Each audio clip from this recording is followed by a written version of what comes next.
So yeah, ladies and gentlemen, I am back. I'd like to apologize for what just happened, but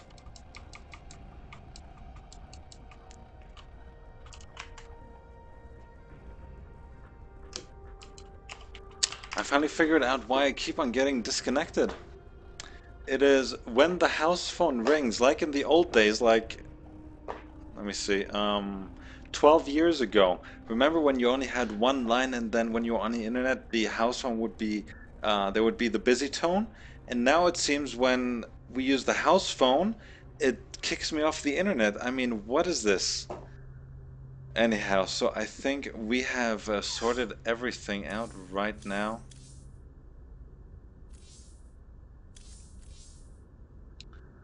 And did Tweak leave? I do not know if a Tweak did leave.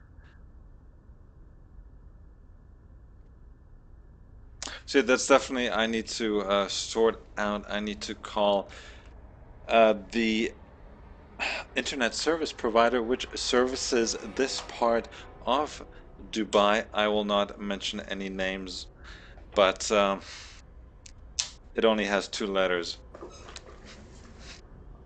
Anyhow, where are we here with the matches? I'm just gonna check the bracket here really quick. Dark Illusion, has he played Arrow?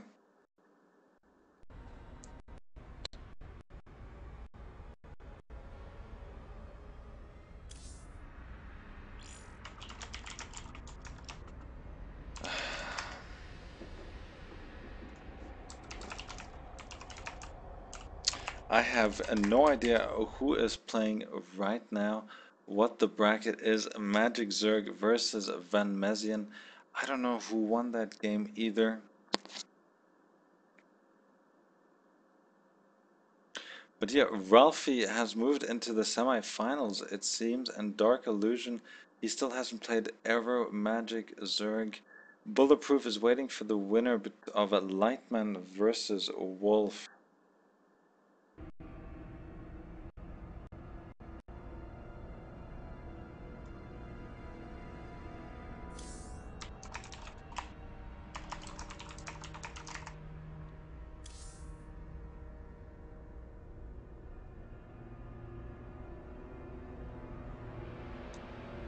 So, while Kusai is not here yet.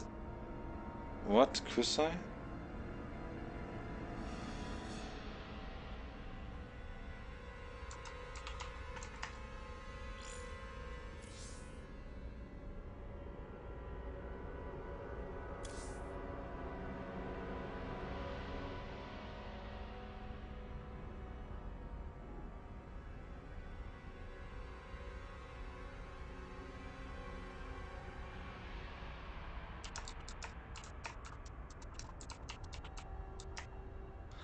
So apparently there is a mistake here in the bracket. Kusai isn't here, so it'll be...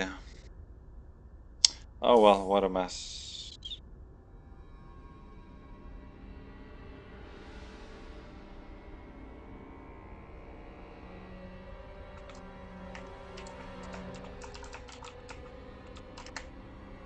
Oh, this is a... Okay,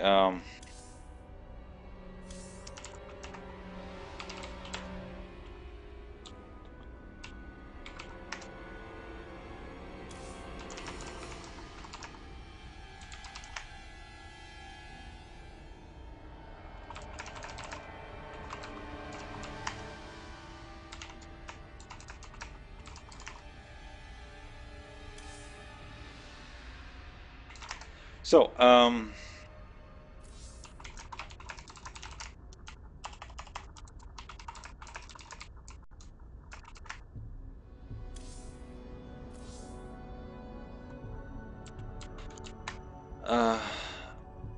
Dark Illusion.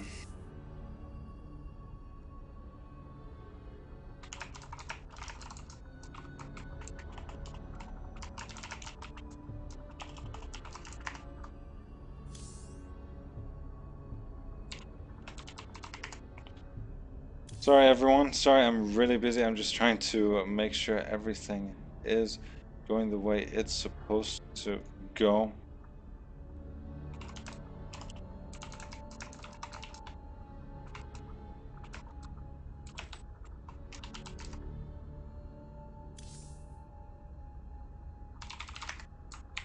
So, it turns out that there has been a mistake in the brackets. Dark Illusion did win 2-0 against Arrow, so good for him. He's playing Raza at this very second. Wolfman is supposed to be playing light. They should be in game. So everything else seems to be going as planned. Ralphie.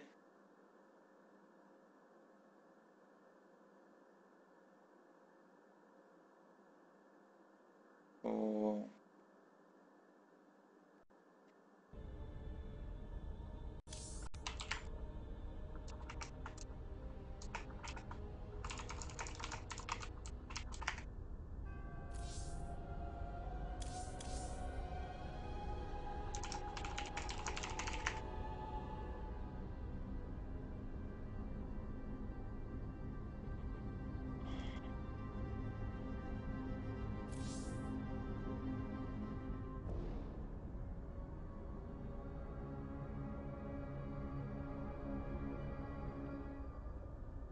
So yeah, that is very unfortunate that so many people are not showing up. And then people not making sure who they're playing against, and that is just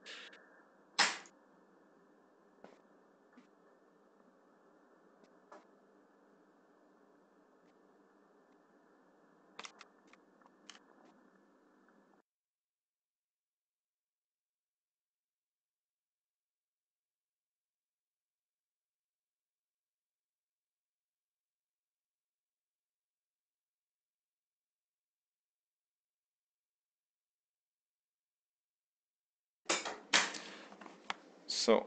I am back here, but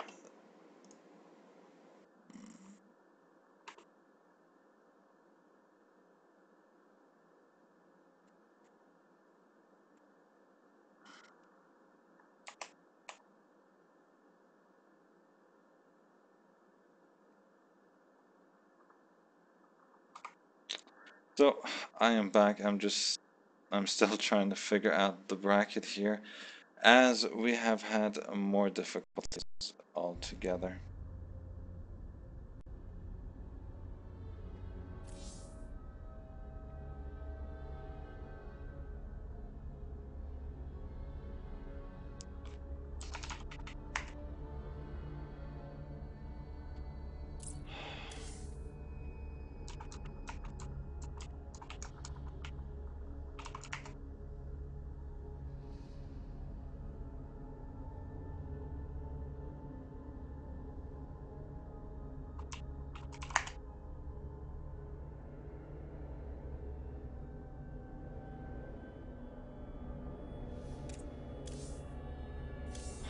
So we might actually watch a match here. It'll be Neil versus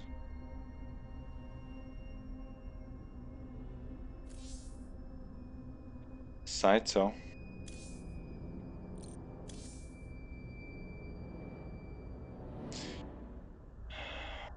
Well, Neil actually going as random. Wow. I'm sure he's going to change that in a second, so sorry about that slight delay and the brackets as well, but everything seems to be going just fine now. Maybe I will need some help in the long run. Things in MENA Cup Season 2 will change.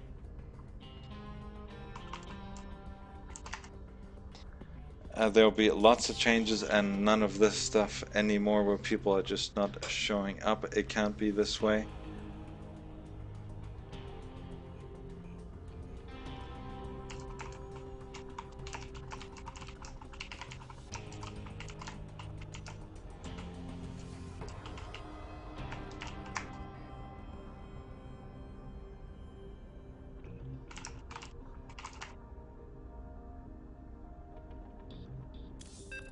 So yeah, just make sure that people don't watch the stream. You know, that's another issue that we face, people not being honest, and you're not only cheating yourself, you're just ruining it for everyone else. So please, guys, just be mannered and play the game. You're not gaining anything. There are no prizes. You're playing for pride and to get your name up there at the top of the leaderboard or the scoreboard, so to say. So, guys,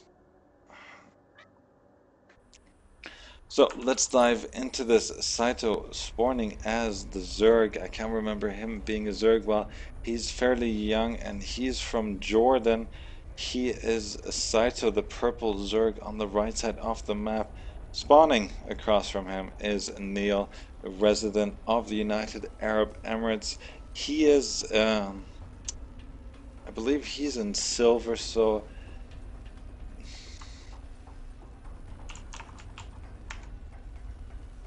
he will be up against it. Saito asking me every single time if I have prizes, and every single time I explain to him that prizes are only given to the overall champions of the season, which is Dan Cake. And let's see if who else will come in third if the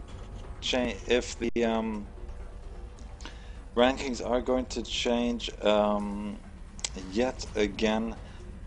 So let's see, no six pull or any of that stuff coming from Saito, and Neil being very melodramatic there, saying that he is from the internet. Saito not understanding his little joke, but that's okay.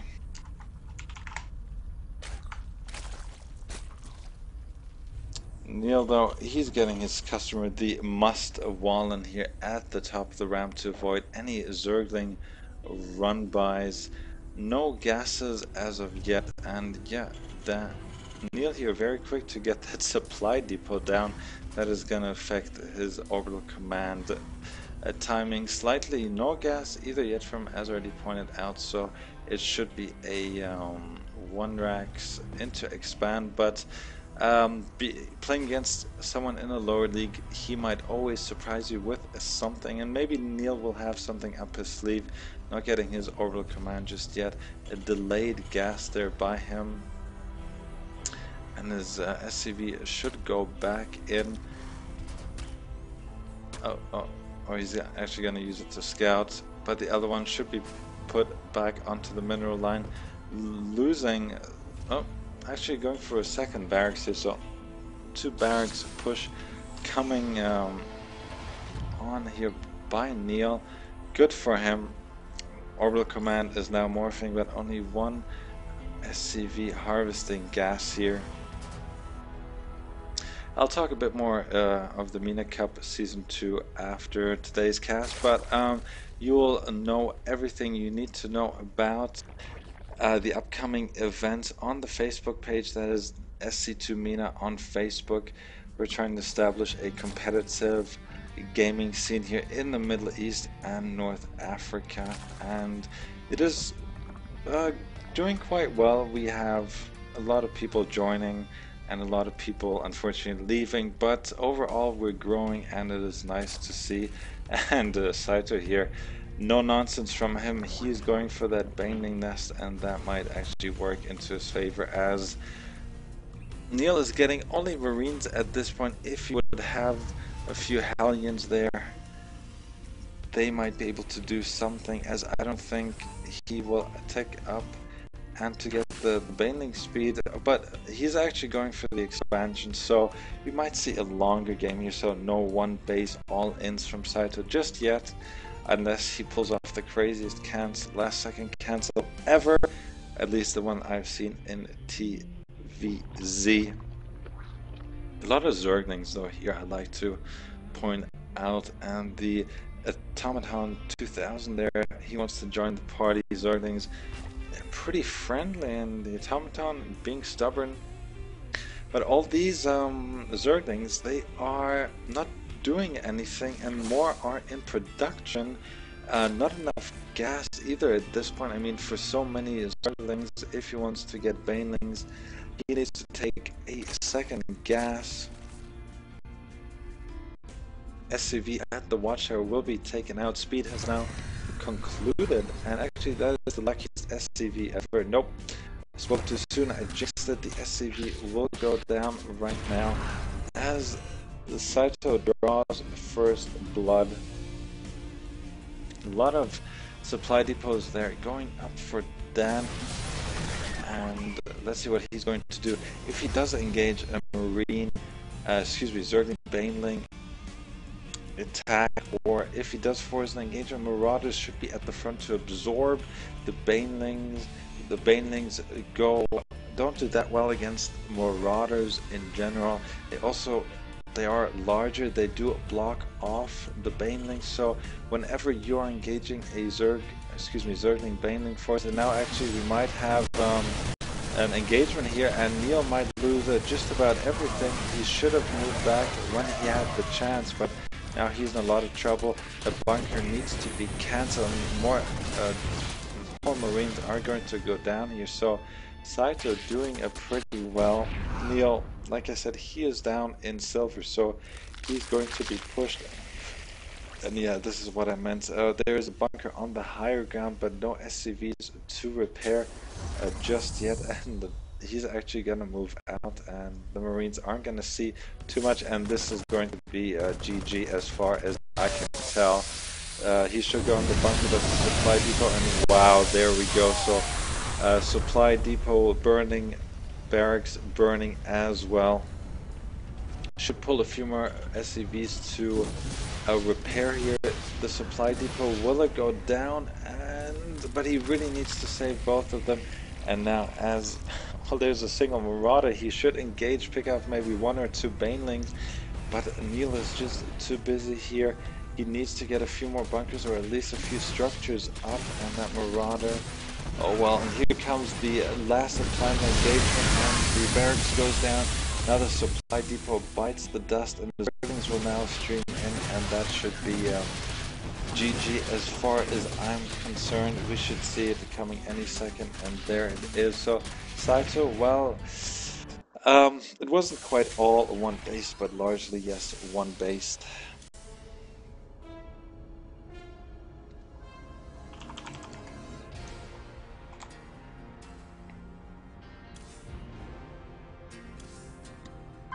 So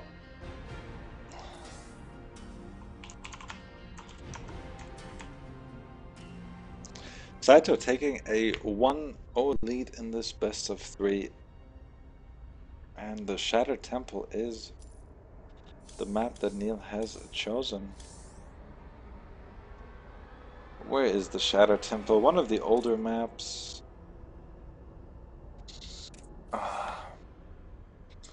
So yeah, I'm solo casting today, and we definitely don't want any AIs.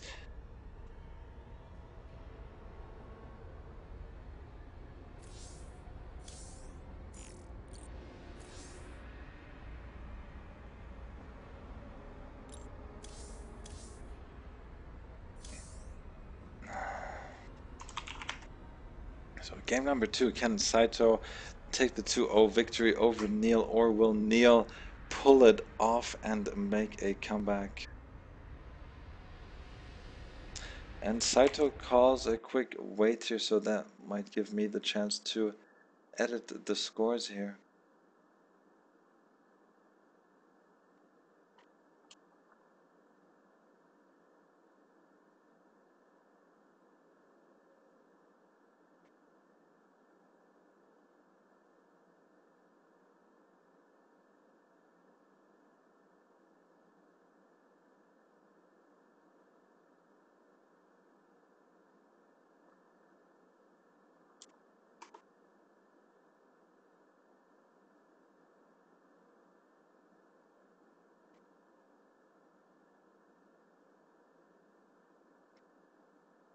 So guys, sorry again, I'm just fixing the brackets. That's always a pain here.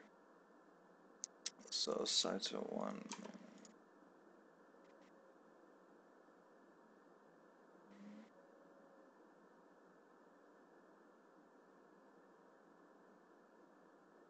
So yeah, everything is good. Ralphie is in the semi-finals here. And you're asking for the bracket. You shall have the bracket. There it is. I'm really trying to multitask and do the best I can, but unfortunately, I know I am not doing such a good job at it.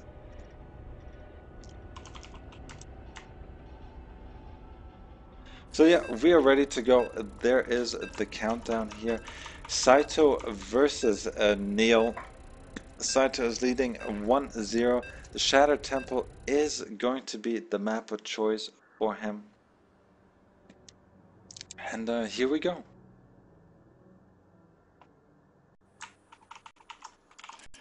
Neil changing it up with the colors here. Now the pink Terran over on the right hand side of the map. Saito spawning on the opposite side of the map. He is Zerg once again, and he wants to pull it off to win against Neil. Saito, silver? I thought he was ranked a bit higher, but I was obviously mistaken. And is he gonna do any more one base play or not? We shall see. Thank you for tuning in, guys. Today has 6 viewers currently. Share the link. Get your friends to tune in. I'm sorry that I've had a few technical issues, but I do know now why I've had issues in the past. It is the house phone.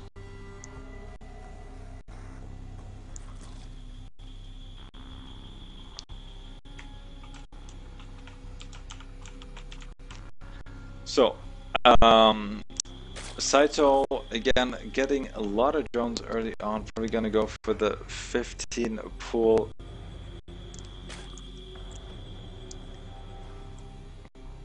Or is he gonna be a lot greedier? No, there is the 15 pool here, and we're all having a good time. Gas started at the same time. 13 gas going down for Neil there, and again he's starting his usual build of wall in.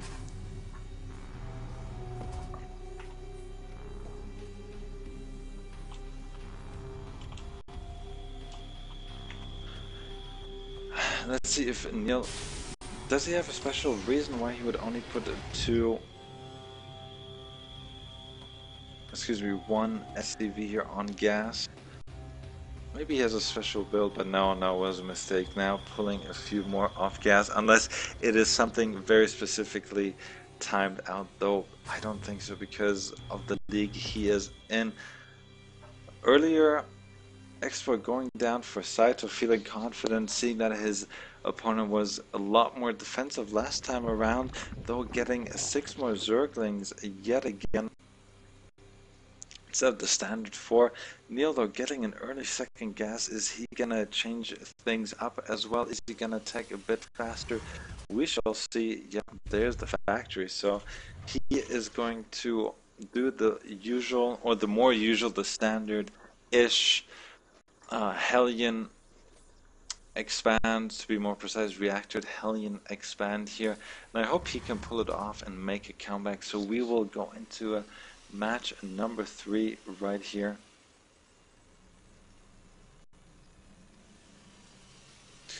And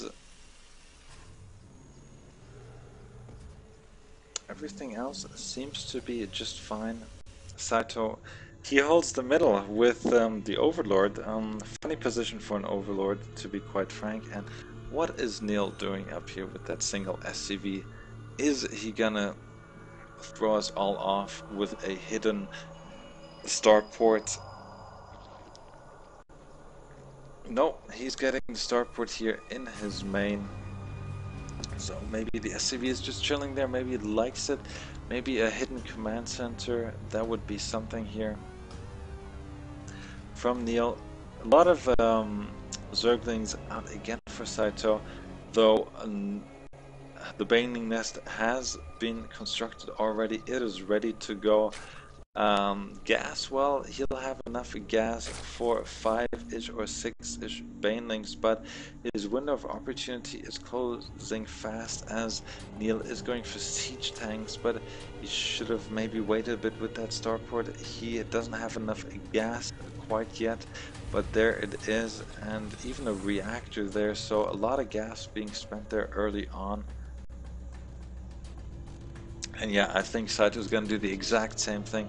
20 more lings here in production, though he needs to hurry. Siege mode is going to finish in 20 seconds, and the first tank will be out in about 10.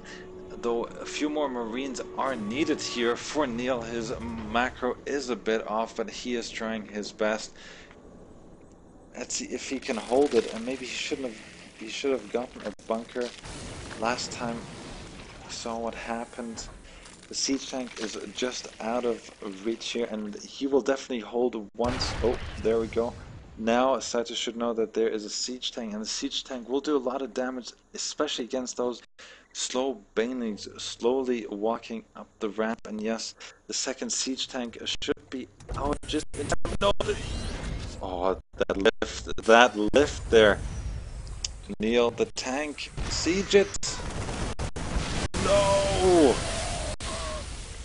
Now the front is wide open yet again, and the siege tank is trying its best. One not, and Neil, no, places. Wow, there was the GG, but Saito, he hasn't left the game just yet. Neither misplacing his depot just slightly here. Ah, that is a shame, and he actually did go for the hidden command center, but that overlord, um, would have spotted though.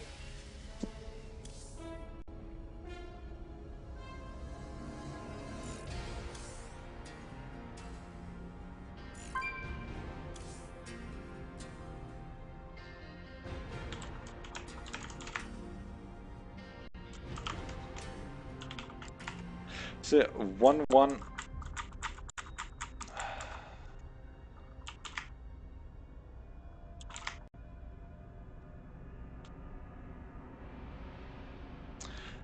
Neil there, tying up the series, the preemptive GG, an Hydra GG, as I like to call it there.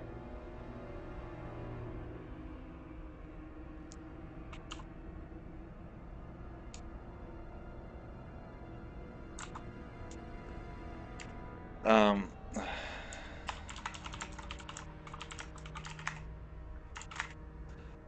GSL Metalopolis is the map of choice here.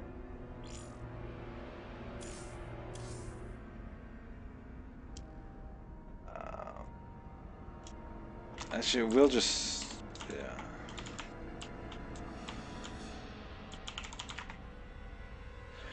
GSL Metalopolis here.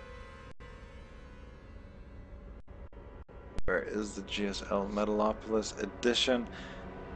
And why am I getting Daybreak?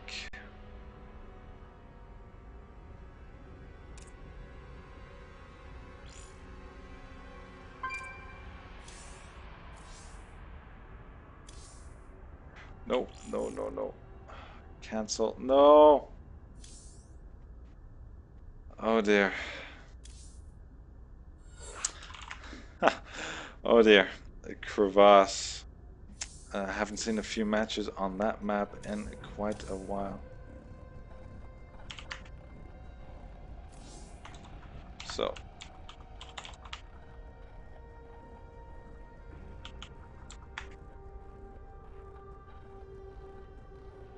Just out Metalopolis, where are you hiding?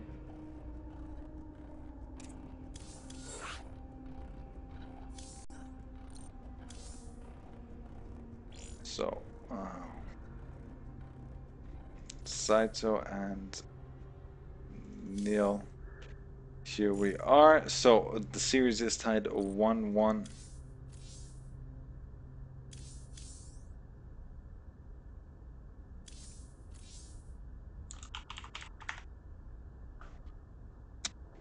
So, thank you for tuning in, everyone. Thank you for the 5 viewers out there. For joining me tonight, for joining me on this quest, on the solo cast tonight. Twidner wasn't able to join me. Maybe his voice has given out. Maybe he was busy with his family. I do not know. But the SC2 MENA Cup always takes place every Saturday, and today is the season finale. Dan Cake, the champion, not participating, but we're still playing. Second and third place has still to be decided, and let's see what this game will treat us. Who's going to move into the next round? Is it going to be Saito spawning in the purple trunks, in the purple color, the Zerg's favorite color, I'd say, up in the northern, in the 12 o'clock position? Neil, the Terran, the Silver Leaguist, or the Silver Leaguer, the Silver Surfer, he is down in the 6 o'clock position.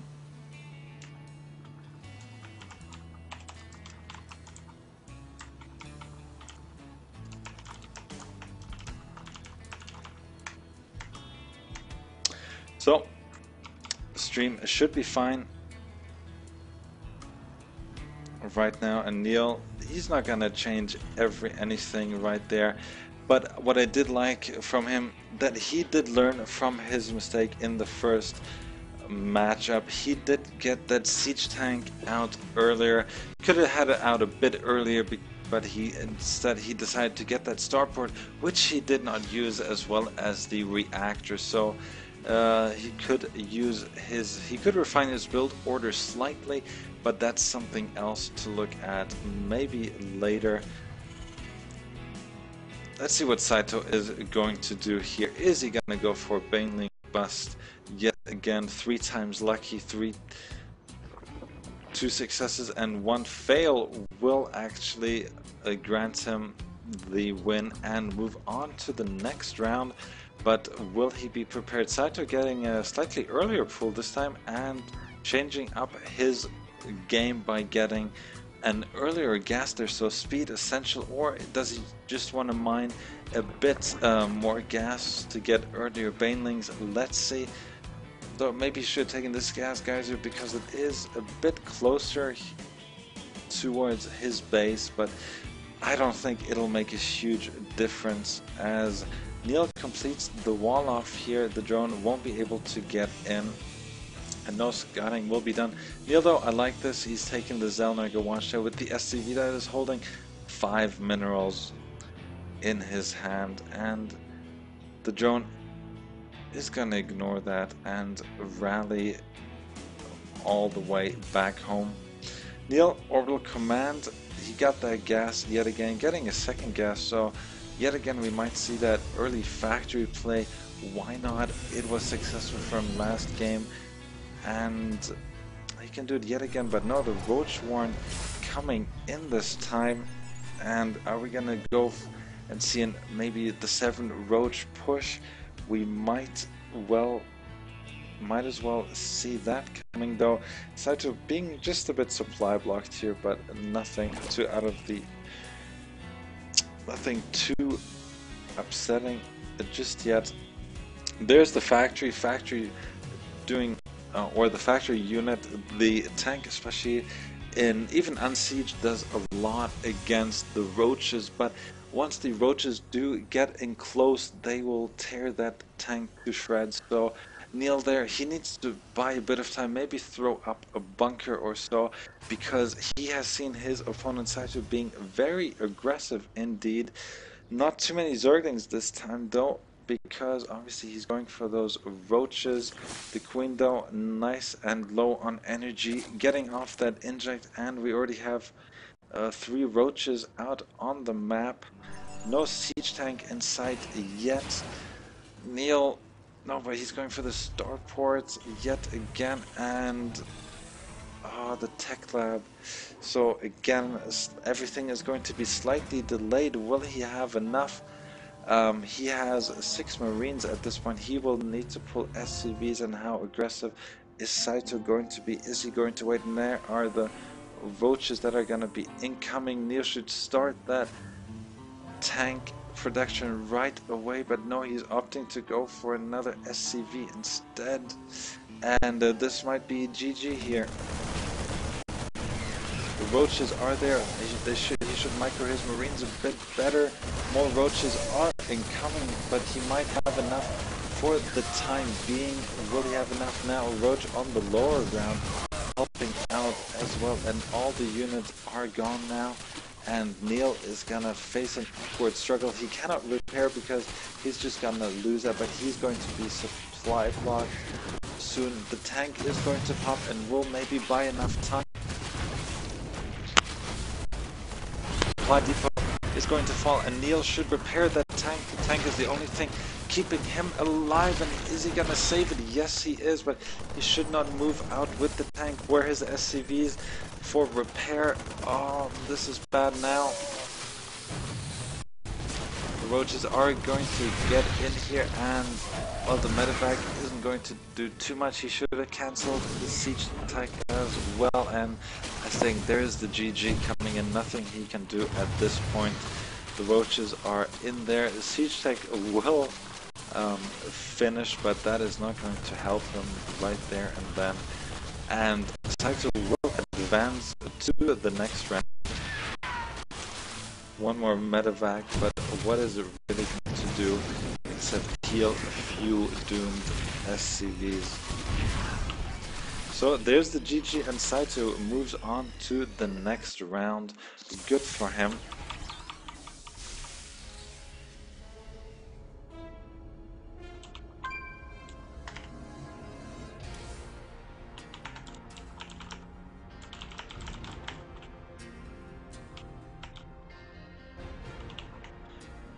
So I'm just gonna take a quick peek here at the brackets. I'm gonna update them real quick. Report scores as Saito advances 2-1 to the next round.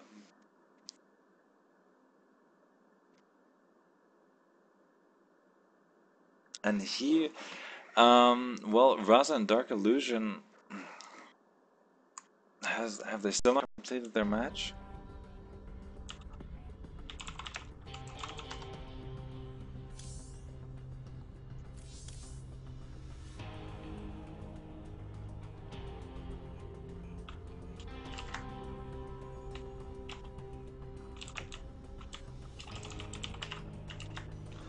So, ladies and gentlemen, we're gonna wait.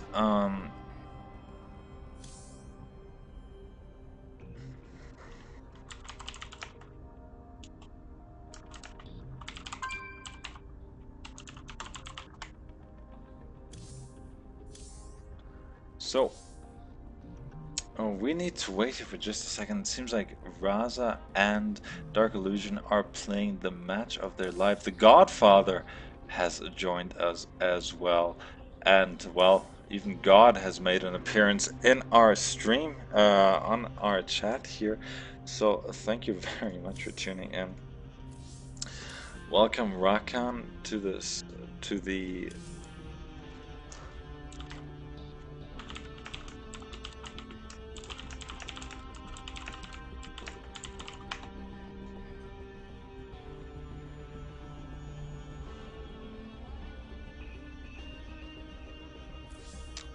So, we need to sit tight here for just a second and wait for the next match to start.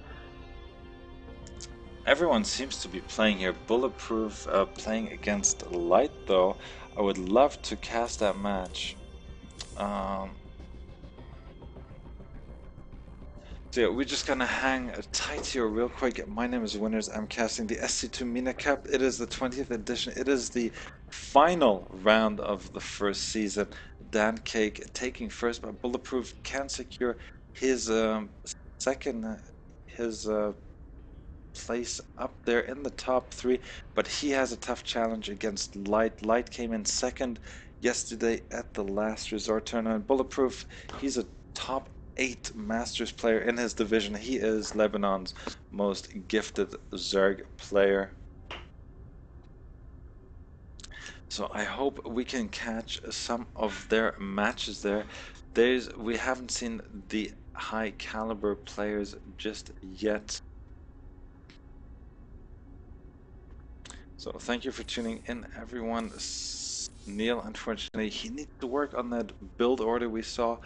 Um, Especially when you've seen how aggressive your opponent is. He should have not gone for the starport that fast, especially not with the add-on. That's not a lot of gas, but at that point it is a lot of gas, and it does delay your siege tank production substantially and potentially cost you the game if you would have forfeited the starport, which was in a matter of fact useless both on Shattered Temple and Metalopolis. He would have held, most definitely. I mean, if he would have had one siege tank out there in siege mode as the first wave came through, then he would have held. From there on, he could get his starport, his medevacs, and then his expansion. But just he was trying to get too much at the same time, and then not having enough units out on the field to deal with the early aggression from his opponent.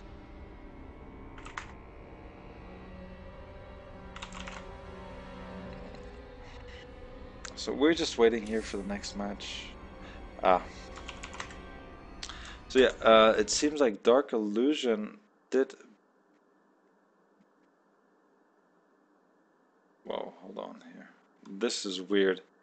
Why would Raza... Oh, the brackets don't make any sense today.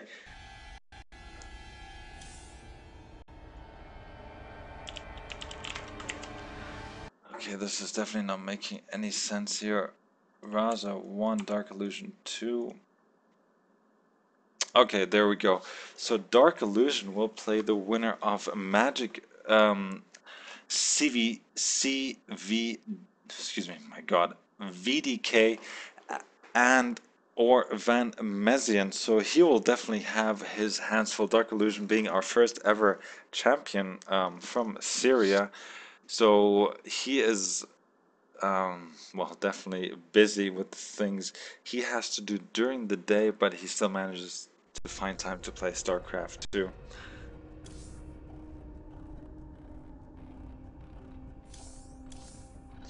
So we're just gonna wait for these matches here to conclude. Well, there is yesterday. There is a light.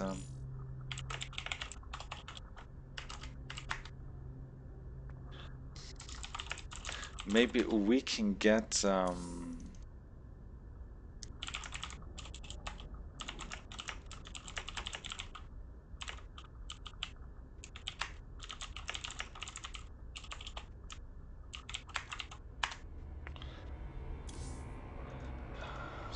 Hopefully we can catch one of their games. Light, he did come in second. He is a Terran powerhouse. He was up against Bulletproof.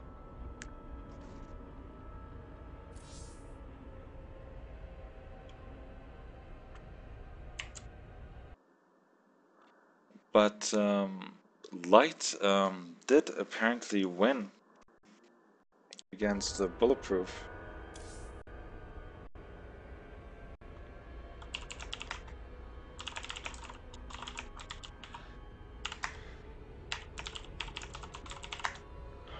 So we have our next match, ladies and gentlemen. It is going to be GSL and Tiga Shipyard. And the match will be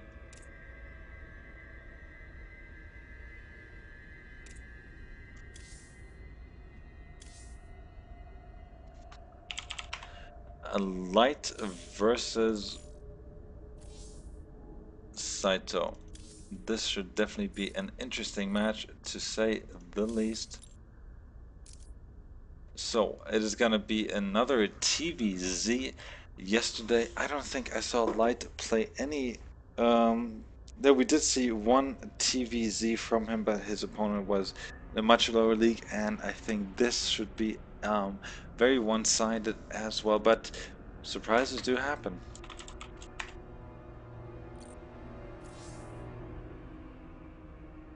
Bulletproof, unfortunately, he lost his match, so I don't think he will make any impact in today's rankings.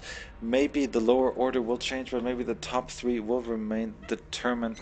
And now we shall start the game. Antigua Shipyard yet again, Saito versus Light. Light, the only UAE national to play StarCraft 2 as far as I know. He lives out in Al Ain, and he is smiling about taking second place last night. So, ladies and gentlemen, we are back on Antigua Shipyard here. And Neil, if you're watching, take a page out of Light's book. He is a top Masters player, and you can learn a thing or two from him. So, anyhow, he spawns on the right side of the map in the purple color. And Saito this time, he has gone for the teal, the Tiffany blue as I like to call it, though his overlord should already be on his way, a bit late, but we shall forgive him this time around. Saito being very aggressive, a lot of one base play, very one-dimensional, well maybe two-dimensional if we differentiate the Baneling bust from the Roach, the 7 Roach push. And this is something Light will have to be careful of, because Light, as I said yesterday during the cast, if you play in a certain league, in a higher league, you do expect a certain type of build from your opponent. You don't really expect a one base Baneling all in from a top 8 Masters, but occasionally it will happen because it is healthy to have a bit of cheese in your life, at least on you know, at least once a week, to mix it up, to surprise your opponent once in a while. But again, here we see Light with the early wall off here. He really wants to deny the scouts here from his opponents. No drone scout either. He will, excuse me, as I say that, Saito does a drone here. He's gonna move out, and I think Light doesn't know either that on GSL Antigua Shipyard, the only place for your opponent to spawn is exactly across from you, across spots. Oh well, let's see what is going to happen. There was the, I believe, a 13 pull from Saito and the early gas from him, so maybe indicating another Roach push. This is what he had in the last game. Maybe though we're wrong. I'm just gonna scare Saito telling him that Light is up in Masters, so he's gonna definitely have his hands full, as Light is gonna go for that early expand here on the lower ground. So 1 racks expand here, and what is Saito going to do from here? More, well, he's actually going to go for a hatch there, so changing up his play yet again. He's going to get the speed, the metabolic boost, and he has continued mining gas, so that'll indicate probably him switching into roaches or banelings at one point. Both gases being taken now here by Light. Very standard once you see the 1 racks expand here. You usually started around when your command center is about 75% done. So more Zerglings on the way, something very stylistic, and there's the early Baneling nest here yet again. Though Light maybe, or he couldn't have seen the match of Saito because he was playing against Bulletproof, and he is starting his wall off here, and the factory has now commenced for Light. Is he gonna go for Hellions or for Siege Tanks? That'll be the question. I think the answer is right there, as the reactor is being produced here on the barracks. So no unit production for Light here, as he only has 4 Marines out. And well, Saito, he has an opportunity here to do a bit of damage, though once these Hellions do start popping, his slow banelings aren't to do going to do quite as well. Hellions, great unit to control the map with. They're very fast, very agile units.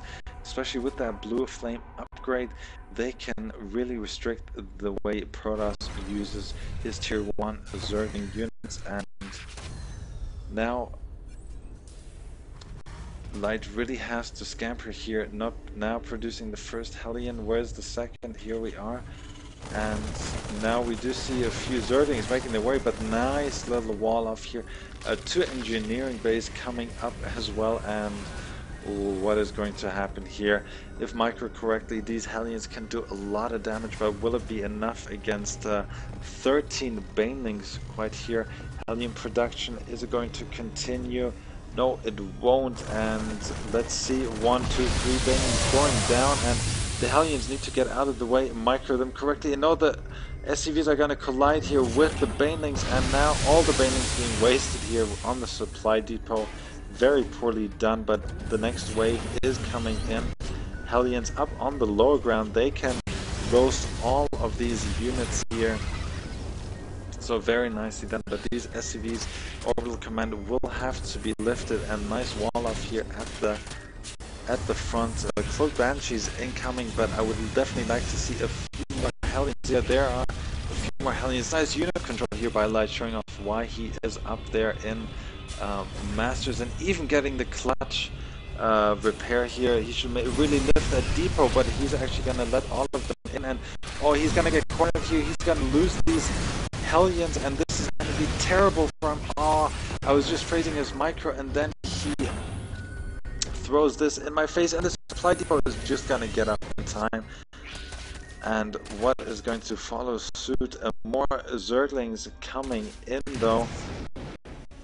Oh, but here's the Banshee, and the Banshee is going to restrict him massively. More Hellions to pop, and there's the GG, and nothing you can say about that. So Saito taking the win, taking the loss here.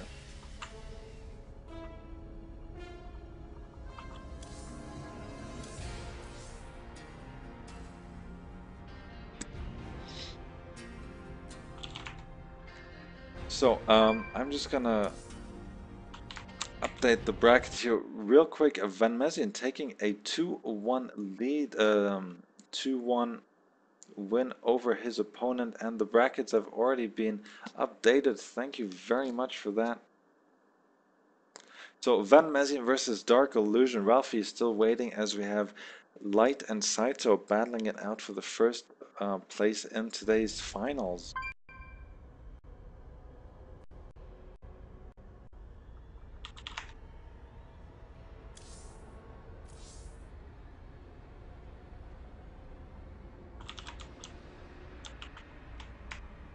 So we're waiting on Saito to choose his map.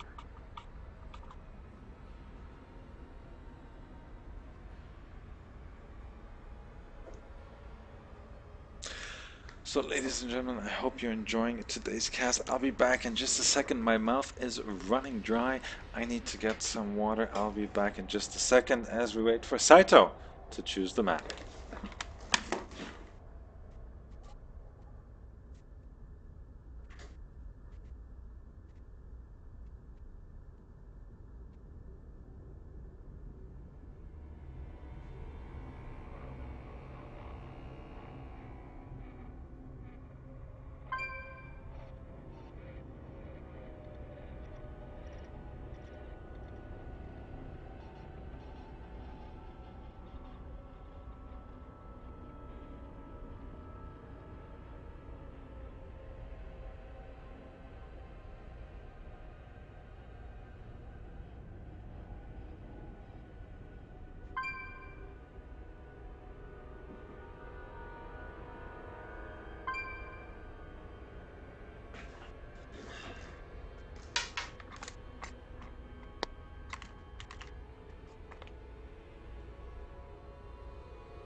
So I'm back, ladies and gentlemen. Shattered Temple is the map of choice here by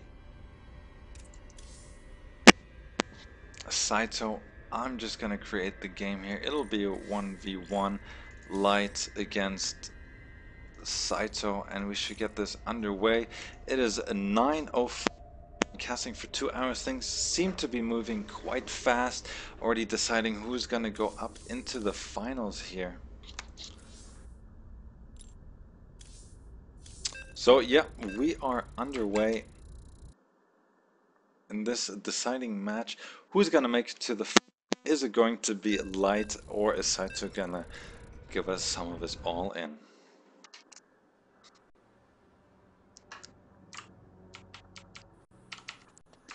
Here we are again on the Shattered Temple, a map which has been around since, well, the dawn of StarCraft 2.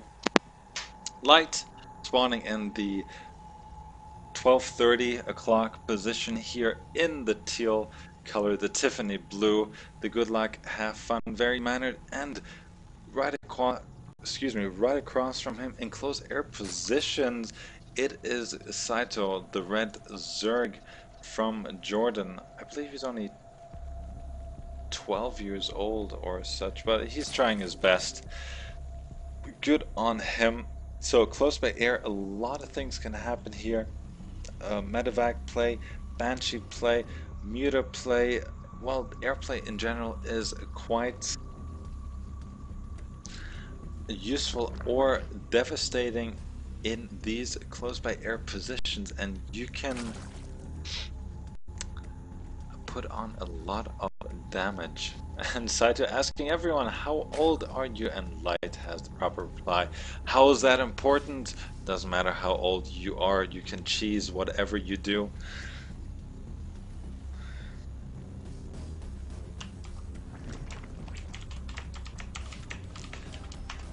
So I'm just gonna support the trolling here and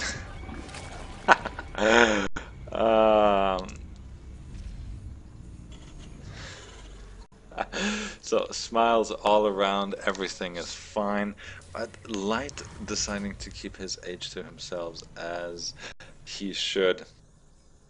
He's gonna go out and scout his opponent now, and things nothing too fancy right now.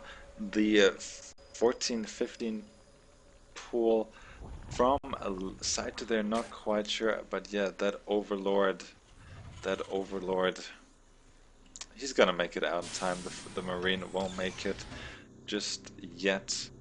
He won't make it to the cliff. Light manages to get into his opponent's base. One drone in pursuit, another one being taken off the mineral line just there, and he has seen pretty much everything there is to see at this point, and he will try to get home in one piece. 6 Zerglings, 2 more than players usually get, but we've seen that from Saito. He loves to get a lot of Zerglings, and now, wow, we're back to the Roach Warren here. Something we probably, or some of us did see coming, so we're going to see maybe the 3 to 7 Roach push like we did see on Metalopolis, but preferably 7 with the +1 range attack. But I don't think Saito is that high skilled player to pull it off. Though the Roaches are going to do quite well against the Hellions here, but the Hellions, they are not going to be contested, because what have we not seen from Saito all this time? That's right, a Spinecrawler was nowhere inside because he's been so aggressive. He has only gotten his Expo and never really started mining from it, so he's been trying to do things but not choosing the correct path. Though it has brought him victory in one match, but I don't think it'll be enough against a player of Light's caliber. The first Hellions are on their way. The barracks is getting its tech lab there, so what we did see earlier from Stim, or what we did see yesterday, Light, he always went for that early Stim timing. Will we see it again? I think we will. Maybe that 100 gas. Are we going to see it from him? No, we have a bit of an engagement here, and one Hellion actually going down. and those roaches are gonna push command, and a bunker should be constructed, and the supply depot was up, excuse me, it was not up, and now SCVs have to be pulled, and the roaches, while they're targeting the barracks there, and the Reaper actually, he can engage, add a bit more DPS with those awesome guns that he has. The P45 Gauss pistol is his weapon of choice. How many SCVs did go down? Just one, an orbital command, and there is the preemptive, well, GG. As Saito does have to go, so Light takes the win, and he will advance into this week's final. So there's the GG.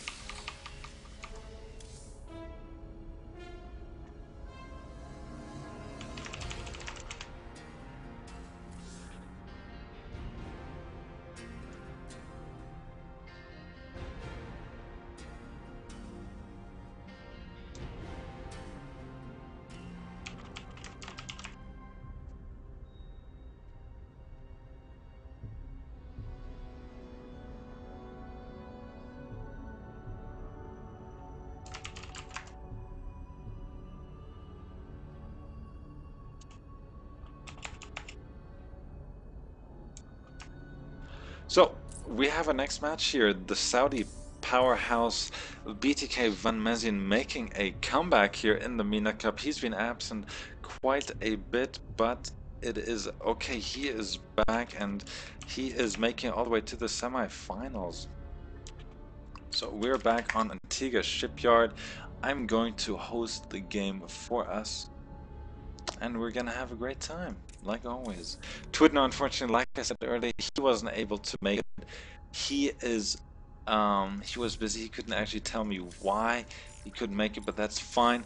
I'm taking over the reins for tonight, and we're gonna get this match started underway. 7 handsome viewers, thank you very much for tuning in. I need your support.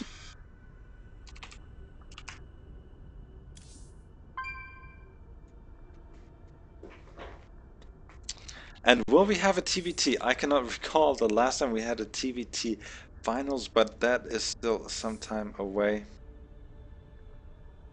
Yes, thank you, Valentine, for that. Dark Illusion is, well, he isn't ready. He is crying. And Van Mezien, he hasn't said anything yet, so he might just need a second there. That'll give me a chance to update the brackets here real quick. If somebody already has done Light versus Saito, that was a quick 2-0 there. Saito, he definitely has to work on his game a bit. And let's take a look at the brackets real quick. Light moving into the final, Saito up in bronze, and now Ralphie, well, he's still waiting because Dark Illusion and Van Mezien, they haven't played their game just yet, so hopefully we can get this underway just now.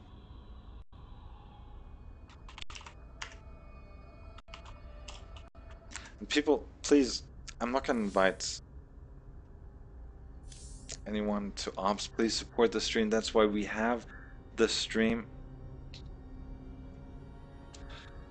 And let me just check the chat here real quick. Come on, guys. Edric.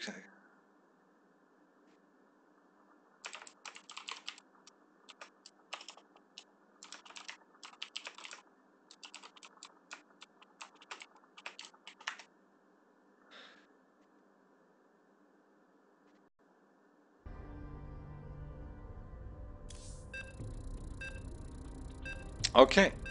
Yellow versus pink, our first PvT of the day. Antigua Shipyard, yet again, we've seen some crazy matches. Not the best, but I'm sure Van Mezien is gonna show us why he is such a good player. Arguably, like I said, the best Terran from the Kingdom of Saudi Arabia.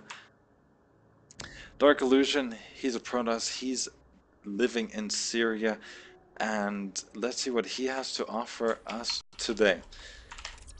Van Mezien, in his favorite colored, playing as the pink Terran on the left hand side of the map, and right across from him, across the map, It is Dark Illusion starting in the yellow color. Dark Illusion, props to him, he won the MENA Cup this Wednesday, a tournament for all players in bronze, silver, and gold. He's a high-level gold player, but he will be up against the mighty Van Mezien, who is a Masters player, and let's see what he has to offer. Is he going to cheese? Is he going to try to go for a standard build? Only time will tell, but I mean, let's think about it. When you go up against someone who you know is better, someone who plays more, someone who has more experience, you're a bit more stressed. You might forget certain things. You might mess up your build order, and then when something small like that happens, it just kind of snowballs. In a way, it snowballs out of control, and it really upsets you, and you're asking yourself, oh my god, why am I doing this? Why did that just happen? Now I'm really gonna lose. And that mindset, to keep that focus, is essential. I'm not saying that Dark Illusion is doomed in this match. I'm just saying that he's up against it, and he will really have to play out of his league to put up a good fight. Cheese is one way, but I would kind of shy away from it. Playing against someone like Van Mezien, it is not only a privilege, but an opportunity to play and gain experience, to better yourself, to be a better player, and that is what the game is all about. Dark Illusion, he wants to move up, he wants to make into Platinum, and by playing people like Van Mezien, he will do exactly that. And I'd like to apologize to everyone. Yes, I know we only stream in 720p. We don't have the partnership program with twitch.tv just yet, but that'll be done this week. I promise next week we will give you the option to select 240 between 240, 360, 480, and 720. It'll be fine. As we see, Dark Illusion here is stealing a gas from his opponent. The gas steal, it'll limit the way your opponent is able to tech. It'll limit the number of builds that he can produce, and it might just throw him off. So Van Mezien will need to adapt fairly quickly here, but it won't influence his build that much, as he will go for a 1 Rax expand here, a Reaper expand, a nice choice. And the Reaper, it'll scout, it'll see what his opponent is doing, and let's see what he is doing. He's gotten 1 gate and is chrono boosting his warp gate research right now. No units except 1 zealot out on the field from, as there's a stalker in production. Actually, maybe Van Mezien is going to put on a bit of pressure here, as 1 marauder does pop concussive shells on the way, so maybe he's going to walk across the map with 2 marauders and maybe a Reaper. Maybe did he actually lose the Reaper? No. Where is the Reaper? There's the Reaper here. And will Van Mezien save it? Will he? Yes, he will. So he's just gonna get out of there.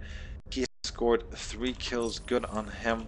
So killing off 3 probes in the early game, that is a lot of lost mining, a lot of lost crystals, especially when your resources are still limited. And let's see what is going to happen here. Stem also being researched right now, and yes, there it is.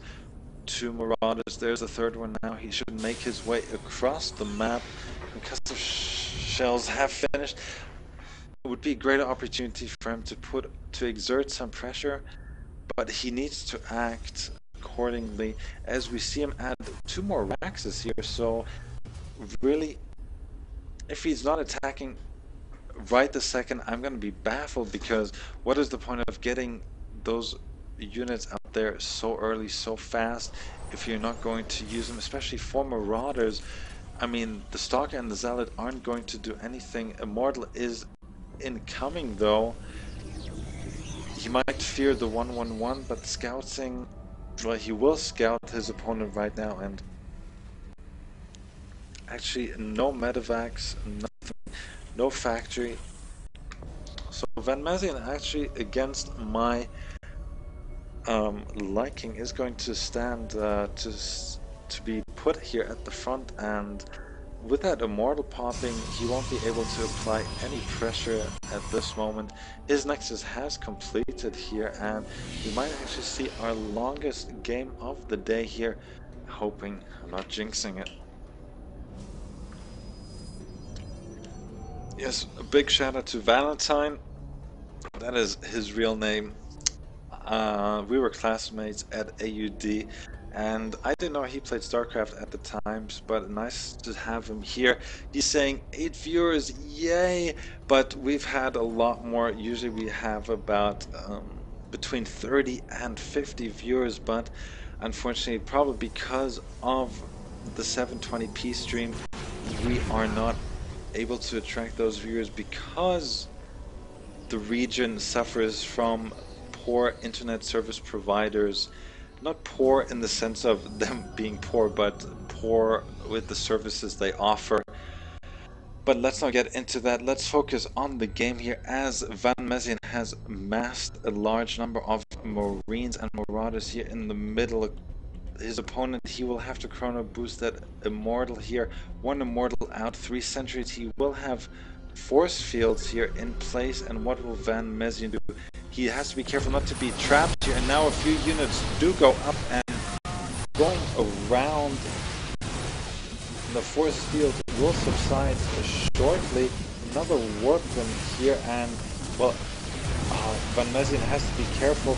These zealots can be kited all day long, but that Immortal, it can definitely put on a lot of hurt. I'd love for him to target some of the zealots and maybe the Sentry, because alone the Immortal is not going to do anything. But now Van Mezien pulling back. He is getting up his third right now, and he's continuing to pump out units. 1-1 on the way from him, as we see the first as we see extended thermal lance being researched here. So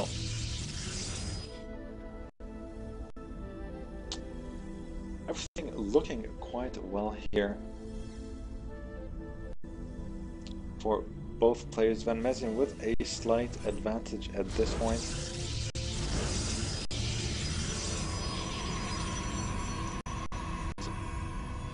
Both of them are macroing hard, especially Van Mezien getting a lot of things done here. The factory giving its reactor add-on to the starport, getting medevacs, and the armor getting up there as well. He wants to start his 2-2 as soon as possible. Rax's galore here, and his third has now already turned into an orbital command, as Dark Illusion is down 1 base and down about 20 supply here. That'll give me a quick moment here to interact with a chat.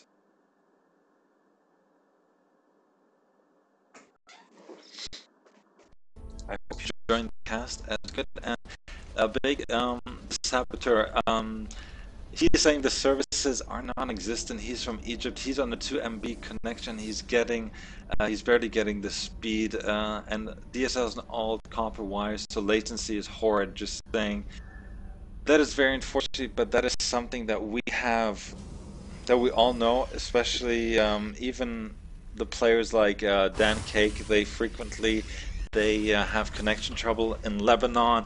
Van Mezien, he is, I believe, the king of lagouts. He is in Saudi Arabia. He experiences it, and even I myself, we get disconnected quite frequently, and it is something that needs to change if esports wants to succeed in the region. This cannot be done by the community. This is something that, you know, the ISPs need to wake up to, and maybe not only look at the bottom line and see how much money they can milk from their customers, but back to the game here. Dark Illusion did get his third, but he is down about 40 supply. As we see Dark Illusion moving out here to Colossi, and only on 100 food. Viking production has started as well. There are 2 on the field and 1 more in production here. His units are split up quite nicely here. A lot of Marauders, 19 to be exact. 19 Marauders will eat those Stalkers there in the middle of the map. And we do know only one sentry, so Force Fields will not be available, as we see a Dark Illusion moving across the map here, nearly catching the drop here of Van Mezien, but Dark Illusion is prepared here and he will intercept this drop. Or will he? No, he's actually not moving his Stalkers. I don't know where he is looking, but there go the 3 Marauders, and those 3 Stalkers aren't going to do too well here against him. One goes down, there goes the second Stalker. Now excuse me here, nice pickup here by Van Mezien. Thank you for being active in chat here, Stim also being active. So yeah, definitely, sorry guys, we're gonna get the lag issue fixed for next week, but don't worry about it. Now we see another drop here, so multiple drops here going down for Van Mezien. He is really pushing Dark Illusion to his limits, who is now down 50 supply. The Nexus has lost its shield, and now Dark Illusion has had enough. He is moving in, but look at the Vikings, they're 8 there. The command center will have to be cancelled.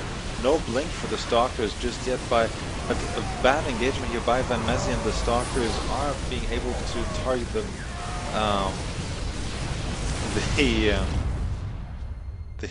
The Vikings here, and Dark Illusion saying nice lags. Well, Dark Illusion is another victim of lag. He is out in Syria, and sometimes he just can't play because it is too laggy. So that was game number 2 here.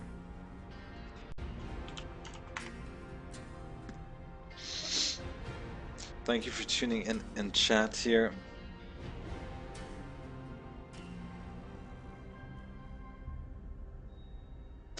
So, I hope all is well here. We're just waiting for the map to be chosen by Dark Illusion. What map could he go for? Maybe Entombed Valley. Entombed Valley is a very nice Protoss base. Nice macroable map, as the third base is not too far from the Protoss player, as there she goes for Entombed Valley. Just too good.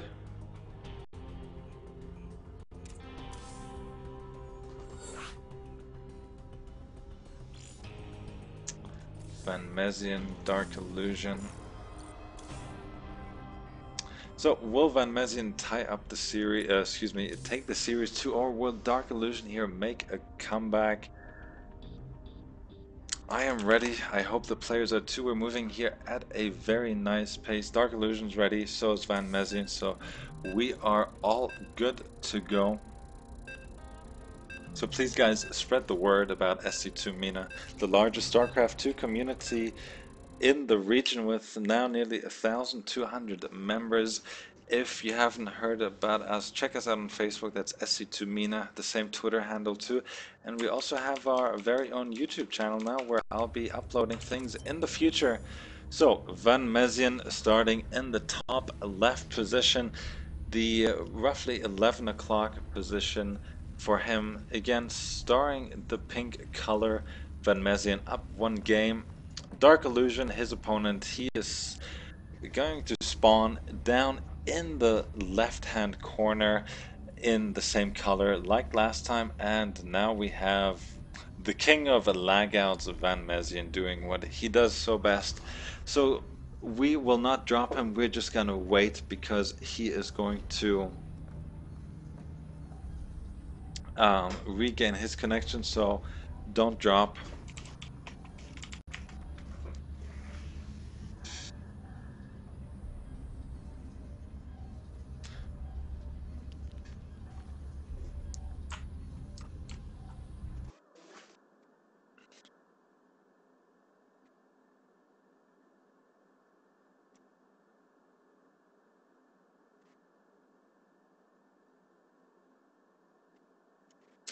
Van Mezien is going to come back, so we're definitely not going to drop him here.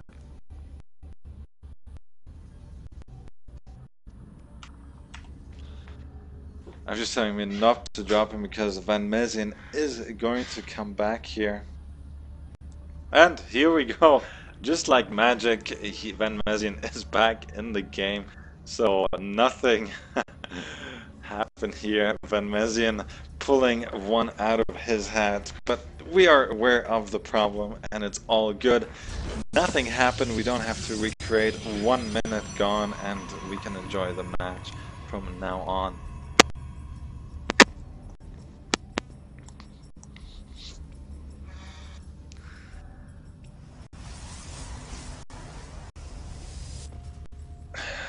So, Van Mezien, he doesn't need to do anything different from last game. He managed to get up his 3 bases, get together a nice army composition, nice upgrades, harass with his drops, and force the engagement from Dark Illusion, who really should not have engaged.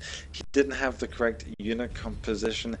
He had 3 Colossi, I believe, an Immortal, 10 Stalkers, a Sentry, and a handful of Zealots. That is not what you want, especially the Stalkers not having Blink, no charge for the Zealots, and not being able to force field and split the army of his opponent in half, and then with the Colossus in the back dealing the damage. So quite a few things that Dark needs to work on, and Van Mezien took advantage of that.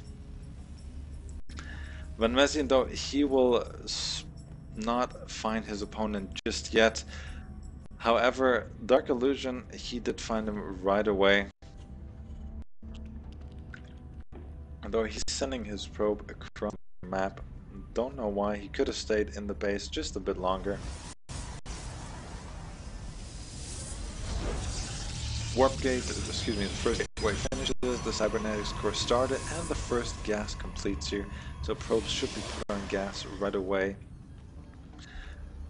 Van Mezien has walled in once again, and he is going for a quicker factory, this time and getting a quick second gas, so maybe we're going to see excuse me, Cloaked Banshees yet again. We saw Banshee play from Light against Saito. Last match recast, and the probe is trying to excuse me, make a comeback here, but Marines are already there. But the probe manages to get away. Van Mezien now finally scouting his opponent, the Zealot. Actually, the Zealot is very late. Could have started that Zealot way earlier. Once the warp gate had already finished, so a bit of a mistake there though. Maybe he was distracted, and yes, there it is. The starport and the tech lab on the factory giving away that it will be Banshees, and with the early second gas, we are going to see Cloaked Banshees most likely.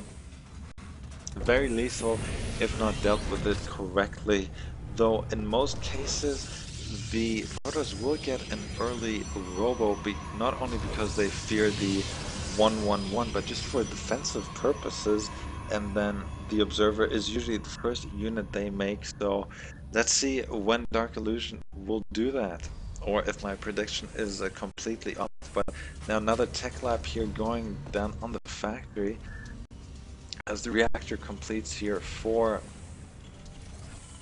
and well, this is the famous Van Mezien, the one base all in, if I'm not mistaken. He's a master of it, and yeah, this is exactly it.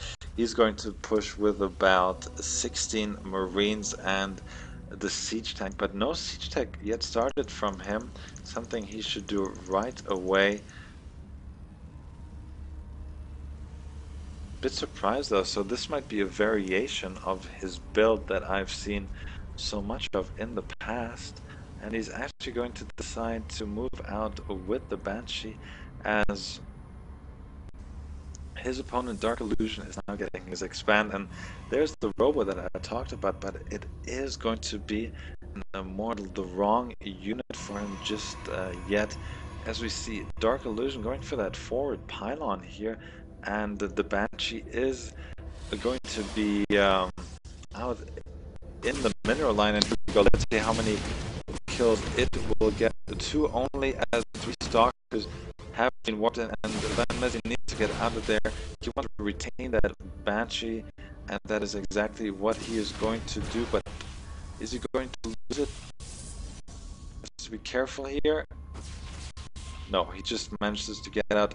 2 probes killed, a bit of a harassment done, so no, this is definitely not the Van Mezien 1 base all-in that we have seen so much in the past, and his nephew, Wolfman, he actually pulls it off quite well, though he mixes it up slightly. Now we have siege mode being researched here, and Van Mezien very nicely repairing that Banshee of his. His opponent, though, 3 sentries, 2 stalkers, 2 zealots, and an immortal hanging out in the middle of the map. Will it be enough against what Van Mezien has? Absolutely not. 16, 18 marines, 2 tanks, a 3rd one coming shortly, and now here we have the Raven for the point defense drone, not being able to target that Banshee once the stalkers are trying to focus it down. And let's see, 3 siege tanks here. The observer going to catch Van Mezien army movement, though. Let's see how this engagement in the middle goes. No stem, no combat shields, no upgrades whatsoever. And Dark Illusion maybe going for a base trade here, completely evading Van Mezien. Van Mezien not bothering to check the Zelnaga Watchtower. And will there be an engagement here? No units are. Oh, this is going to maybe from both ends, and Mezien should know that that cannot be all his entire army. Now, here's the siege up, and from 2 sides, units are going to come in, though. The Banshee reigning supreme, and that should be GG from here on. Not enough here by Dark Illusion, even the Auditor joining the fun, and Dark Illusion is knocked out by Van Mezien. Van Mezien taking the clean sweep at this stage. He's moving into the semifinals, and I believe he's going to be up against Ralphie. So I'm just going to report the score here real quick. Dark Illusion 0, Van Mezien 2, Van Mezien moving into the next round. Let's check the bracket if any other matches have been played so far. Ralphie versus Van Mezien is the next match. Light is already in the final, and now we're going to go into the next match. It'll be another PvT here, so whatever happens at Terran in the final, and that is something we don't always have.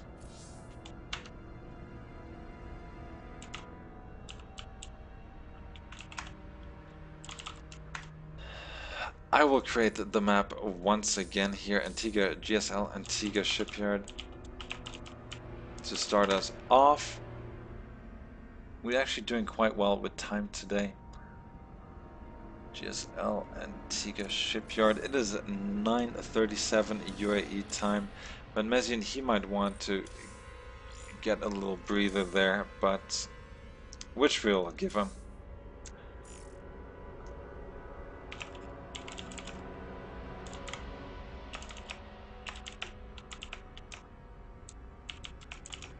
So I'm just going to ask if Van Mezien wants to have a little 2-minute break here, because he's been playing back-to-back matches here all the time.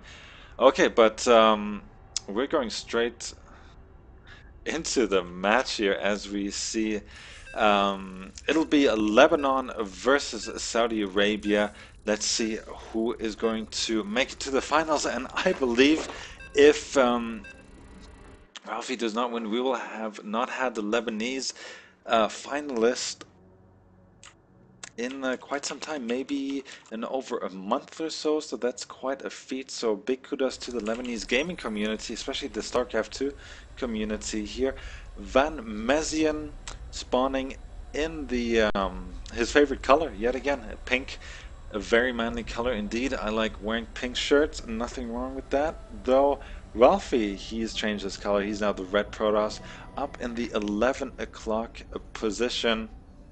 And Ralphie's already calling it. Game 2 is his.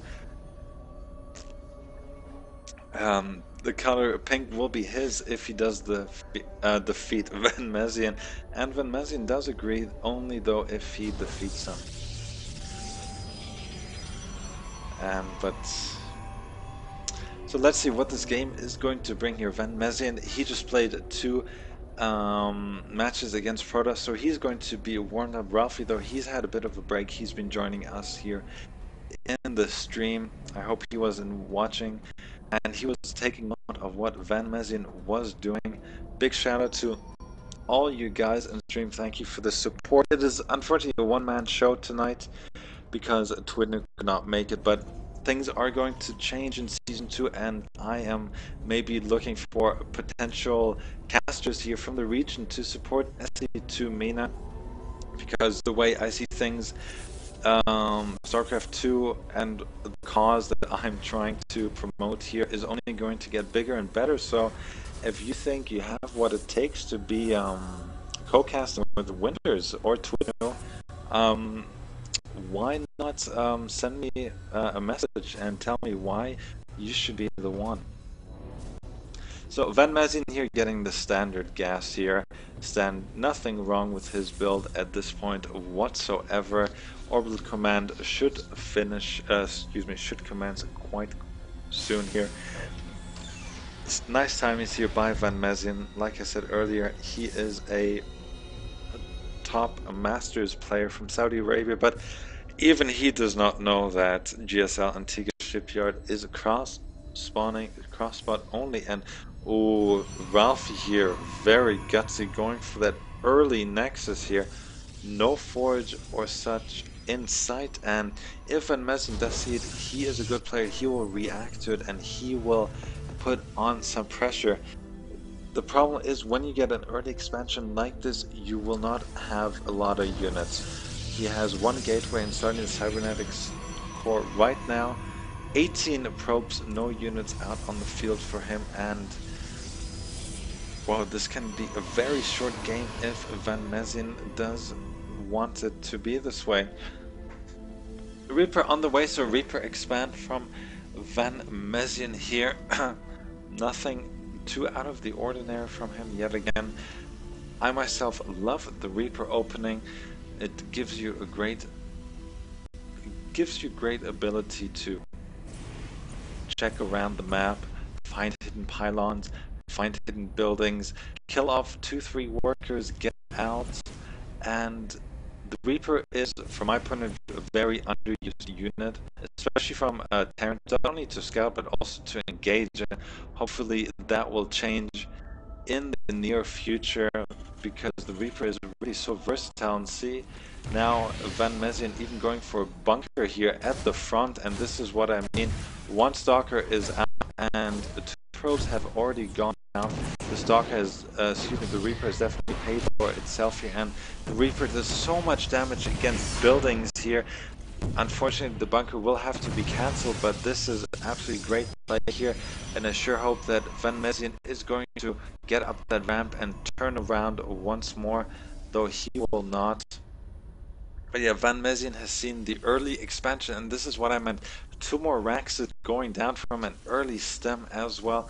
So he's looking for a nice timing here, and Ralphie needs to do something. The Robo Bay going up here, so we had a 1 gate expand into Robo, now adding another gateway here.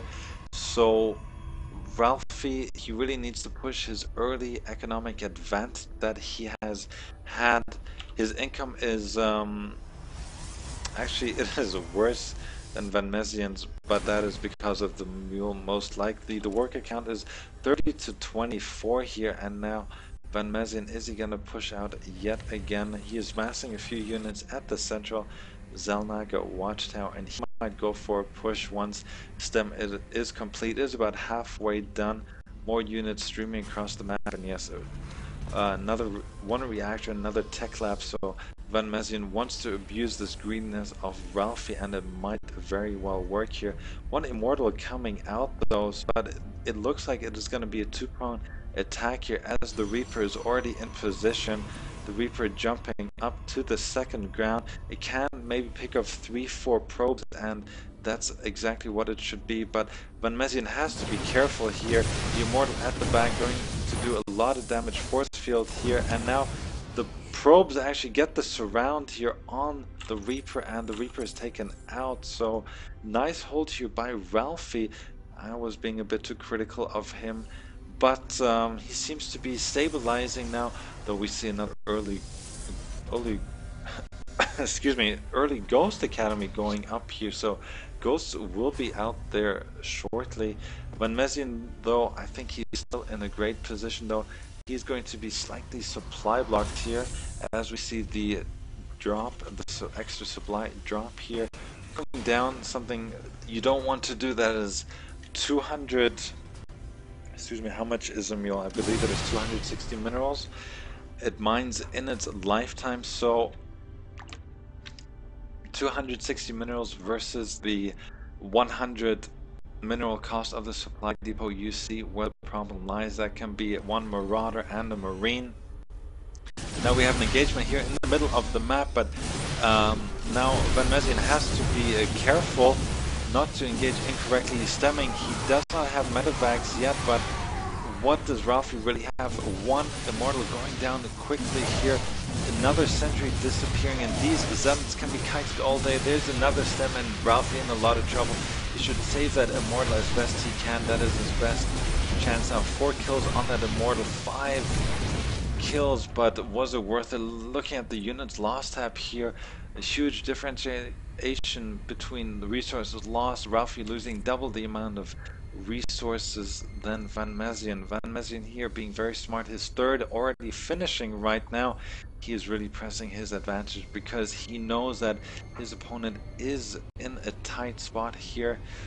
Van Mezien has a supply lead too, and he's continuing to power. He's reinforcing his units at the center.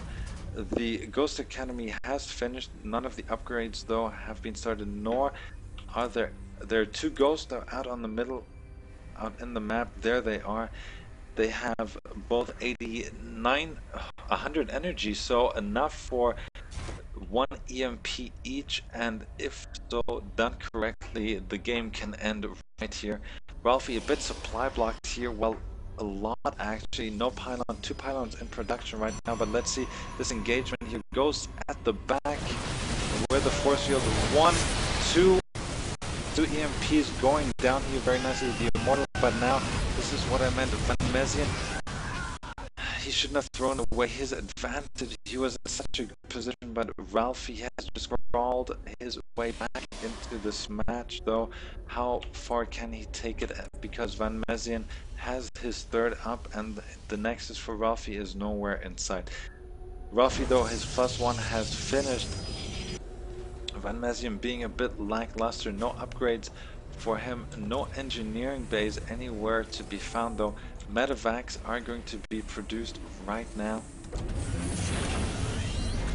as the starport lands at the reactor, and actually the engineering base were hiding from me. They're actually down here, so 1-1 on the way here, but the Protoss actually hasn't been too focused on his upgrades either. 2 bunkers here out in the middle, very nice as well. The the sensor tower, another unit or building not used by a lot of Terrans. It is so great. It'll give you so much information, so much knowledge, and he will see this push coming a mile away. The scouting factory will unfortunately be destroyed right there, as the Nexus is now being warped in here. And is Ralphie going to push? I sure hope not, because he does not have enough. They're looking at the army count. Army supply is dead even here, though the bunkers can help out. The ghosts are there as well. Ralphie going here for the destructible debris, and Van Mezien preemptively lifting off his orbital command. So very nicely done. The observer going in first, very nicely done as well. Sentries to force field the ramp here if necessary. The units are here, but where are the medevacs? Vikings was the choice of him, and 1 bunker is going to go down. Will Ralphie actually cause a bit of an upset here? Let's see. +1 is going to finish very soon, which will give Van Mezien a bit of an advantage, though his opponent already has 1-1, so he will actually even out the fight. Combat Shield is going to finish as well. Rally points not exact there by Van Mezien, throwing away 2 Marines. The third finish now for Ralphie, and he can press his advantage. He doesn't need to engage. He has forced Van Mezien to lift off, and he is mining more than him, so that is exactly what he should do right now. He should get his tech up and delay Van Mezien as long as he possibly can. He shouldn't throw away his units. He has to be careful about these Vikings though here. Observer seeing absolutely everything. More Vikings being produced. He has to be careful not to overproduce, and Ralphie actually playing very nicely. First High Templar now being warped in Storm is only about a 1/5 finish, but Ralphie is just pressing everything. He should keep up though with his upgrades. He does have enough banked right there, though he needs to be doing a bit better with the gas, getting both gas geysers now at his third. Van Mezien with the scan, and Van Mezien knows that he needs to make something happen. He's a bit behind. His gas income has been low here because Ralphie did take out both refineries, and we might see a few zealots putting on a bit of pressure here, denying mining yet again.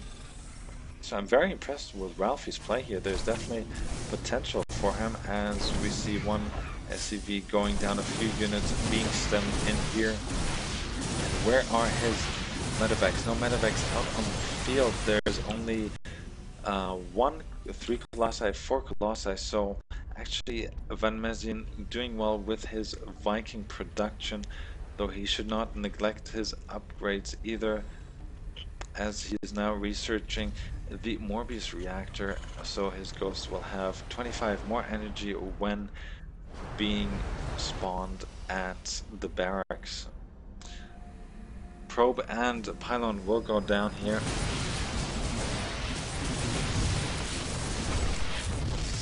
So let's see if Van Mezien is going to force the engagement here.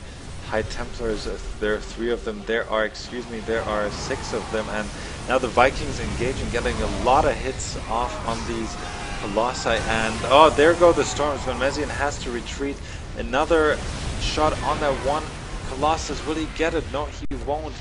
Bad Mitri, and Van Mezien is in a lot of trouble. His army is going to finish. And where's the ghost? EMP? No EMP there. If he has to stem again, his units are going to be so red, and oh, I think this might actually be here. GG, these units are so red, they're so hurt. Though the Vikings taking out those units, and actually Van Mezien powering down up here, and Ralphie not doing quite as well as he should have done. And now what is Van Mezien going to do? Is he going to press his advantage, or is he going to wait for a few medevacs? He's going to wait for the few medevacs to heal his opponents, because one storm can be so devastating here. And wow, Ralphie throwing away his lead there. He did quite well. He didn't have to press his advantage yet again, but sometimes you get that tingling feeling that you want to win right there, right now, and sometimes that actually costs you the game. Van Mezien getting his 2-2, getting an additional starport here for either Viking or medevac production, so good on him. He's doing very well. So Ralphie, is he gonna start thinking about a 4th base? Let's see. Maybe he should get one, as his main is completely mined out and his natural is running dry. He's slightly oversaturated. His 3rd is absolutely oversaturated. He's up at 75 probes as he is warping in Dark Shrine here. So very nicely done by him. He's trying to crawl his way back into the match, but will the Dark Templars have any effect? There is no warp prism out either. Maybe warping in a few units here at the back, targeting supply depots, targeting crucial structures might get him back into the match, but he has to be careful now. A large number of Marauders moving across the field. 24, about 30 Marauders here out on the map. He's producing 6 Marauders at a time, and Unfortunately, the Dark Shrine might actually go down before doing too much. Zealots being warped in, and here's the engagement, the Colossi at the back, and there is the Money Storm here. The Dark Templars are here in the mix, and they're actually doing a lot of damage here, so this is a back and forth game here. Ralphie doing very well to come back. Those medevacs might be taken down here. Nice micro here by Van Mezien, picking off the Zealots, and now we have 3 Dark Templars here coming in. What are they going to do? Are they going to pick at the SCVs? Now even the mules landing here, and a lot of SCVs being taken out here. Now there's the stem. Van Mezien, a great scan here, and Ralphie should have split up his units, but 1 Dark Templar does come out. How many units were lost? 14 SCVs were killed, but now the cat is out of the hat. I think that's what the saying is, as Van Mezien is going to try to do a bit of drop play here, but the pylon is right there, so Van Mezien would be wise to drop. But he is not deterred whatsoever. There's the probe transfer, and going up to that base here. Stalker is in position, as well as the Dark Templar here for feedback, and oh, there's the feedback, and there's the forward here, and oh, Van Mezien losing an entire dropship full of Marauders, and wow, a lot of pros being transferred here, and looking at the income, 2,000 for the Terran, as his 4th is now being morphed into a planetary fortress. And ladies and gentlemen, we have quite a game on our hands here. Absolutely wonderful. Thank you for tuning in. 12 viewers, that is 30% more than 10 minutes ago. Thank you very much. The 3 has started now, even personal cloaking for the Ghost, as 2 more Colossi do come out. Let's look at the Viking count. Only 3 Vikings out, and that's something you always need to be careful of. How many Vikings do I produce? How many medevacs do I produce? As Van Mezien looks to be pushing again. Supply, though, in Ralphie's favor here. Macro just slipping a bit by Van Mezien. He needs to get a few more units out there, and Ralphie, he is not taking any chances. He wants to get rid of that 3rd base, and he's actually in a good position here. And Van Mezien clumping up his units at the ramp here. Stalkers, Storms going off right, left, and center, and these Colossi at the back, absolutely wreaking havoc. But is it going to be enough? No, absolutely not. Van Mezien is going to hold once more, and now, wow, now the game has equaled out, but though I still feel that Van Mezien is in a better position now. Ralphie trying to get his 5th here, as Van Mezien, is he going to go for 6? But the planetary fortress is up. Ralphie does not know about it here, and the warping here is cancelled. Another pylon being picked off, and we see 3 Dark Templars here being morphed in. Great for dealing with drops here, because every time you do need to deal with the drop, it is, every time you do need to deal with Dark Templars and you don't have a turret or a Raven, it is a scan in which you need to sacrifice, and scans are absolutely essential. And now we have a nuke here. I believe, ladies and gentlemen, this is the first nuke we will ever have in an SC2 MENA Cup, as far as I can recall, and with personal cloaking, those ghosts can sneak in somewhere, but cannons do provide detection. No, 3-3 has finished now, and what is Van Mezien going to do here? His army is slightly larger than Ralphie's. Now he's sacrificing no, he's not sacrificing SCVs just yet. He is only 47 SCVs though, so his income is not as good as it could be. Though at one point he will most probably rely on mules as his bank will increase, but it's been so back and forth. And now we have the first nuke here. I just missed it. Where is it? And here it is. Absolutely nice detection here. The Ghost on the lower ground.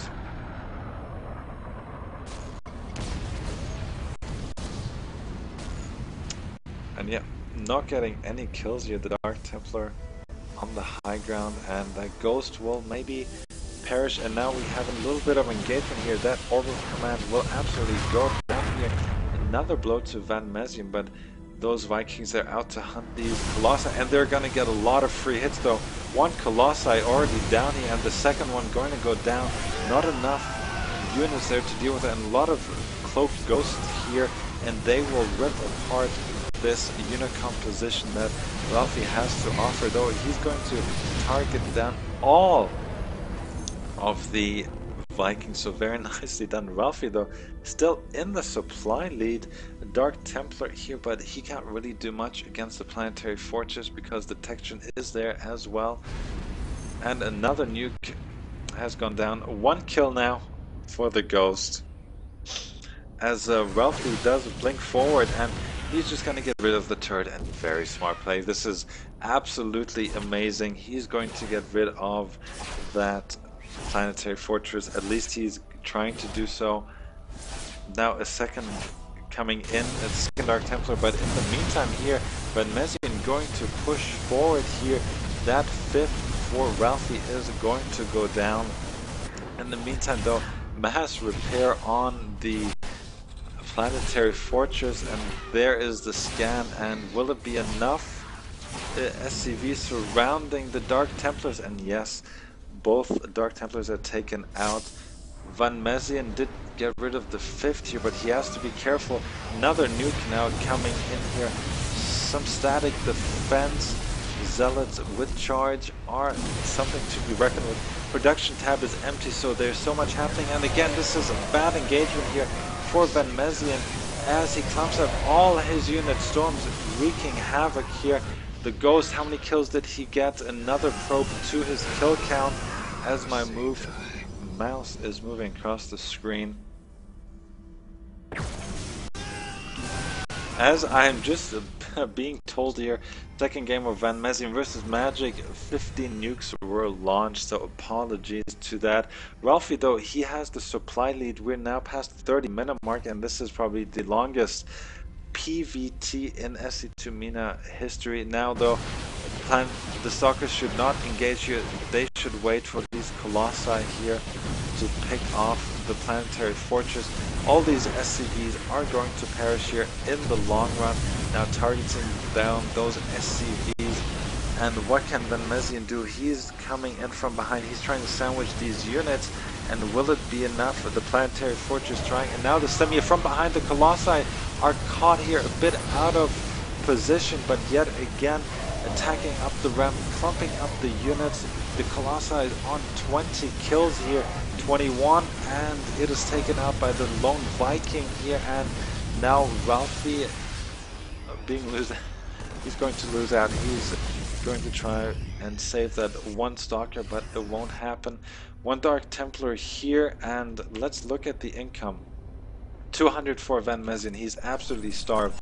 He has 17 SCVs and not too many mules here, and he should really press his advantage. He could have finished the game off a long time ago, but he hasn't picked the right engagement, and I'm slowly running out of things to say. Van Mezien has this clump of units here in the middle of the map, as if he manages to pick up all these probes there, he is going to be in business. And that's exactly what he should do. More probes being transferred, and Ralphie a bit out of position now. Here's the stem, no stem yet. And how many probes are going to make it out alive here? Now Van Mezien targeting probes here, and now he sees his opportunity, but he needs to be careful because Ralphie is coming in from behind here. And now good angle for him. The Colossi are lagging a bit behind. He can kite them. Now the Viking going to town on that one Colossi. Maybe should just pick up and leave. And again, he's being picked apart. 51 supply. There's a blink forward here by Van Mezien. He doesn't know what to do. Is he going to get out of here? Another blink forward, and he is going to get both dropships. And that is going to be the nail in the coffin here by Van Mezien. How is he going to come back? He's down about 2/3 of the supply of his opponent. Look at the units here. 4 mules are out. 19 SCVs. A lot of probes were killed here, 52 in general, and this game is absolutely wonderful. Ralphie is showing us why he has been a top 3 player in the past. No planetary fortress here either. Good position to engage yet again, and this is the last mining base here for Vedmezian, and he calls the GG. Wow, what a match.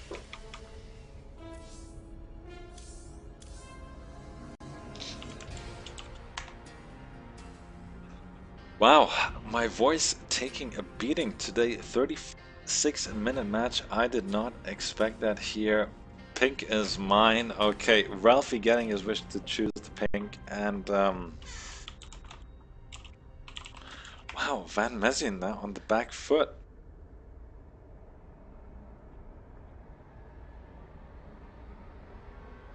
Yes, I do need tea with honey. Unfortunately, though, I am all alone here. So, Shakura's plateau. Okay, guys, Van Mezien's asking for a second, so I will take a second as well. I need to get something to drink here. I'm just gonna set up the lobby here real quick, and I think we all need a break after that a wonderful game we just witnessed. And Van Mezien, Ralphie taking a surprising 1-0 lead in this best of 3. I'll be back in just a second.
Gentlemen, I'm back here.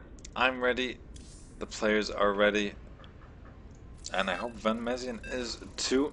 This is game number 2 of this best of 3, the semi-finals. Who's going to join Light in today's MENA Cup? Let's see, the time will tell. Shakur's Plateau was the map of choice by Saudi Arabia's BTK Van Mezien. Born to kill, and he wants to get revenge. So, Van Mezien in the unorthodox blue color, spawning in close air positions in the lower right-hand corner, and his opponent Ralphie taking a, from what I would say, a surprising victory against Van Mezien on Antigua Shipyard. Ralphie picking the better engagement, better unit positioning, and that those money storms, wow, good on him.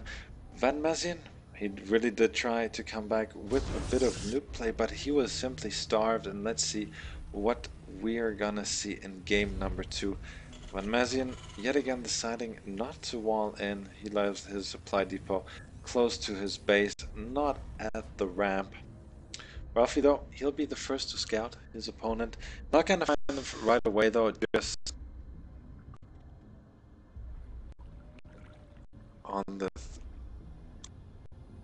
second try.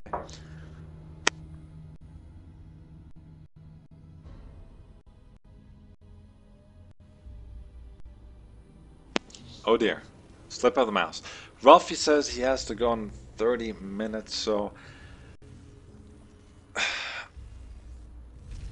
that is bad. Maybe he can make it a quick 2-0 and we finish the finals off some other day. That is fine with me.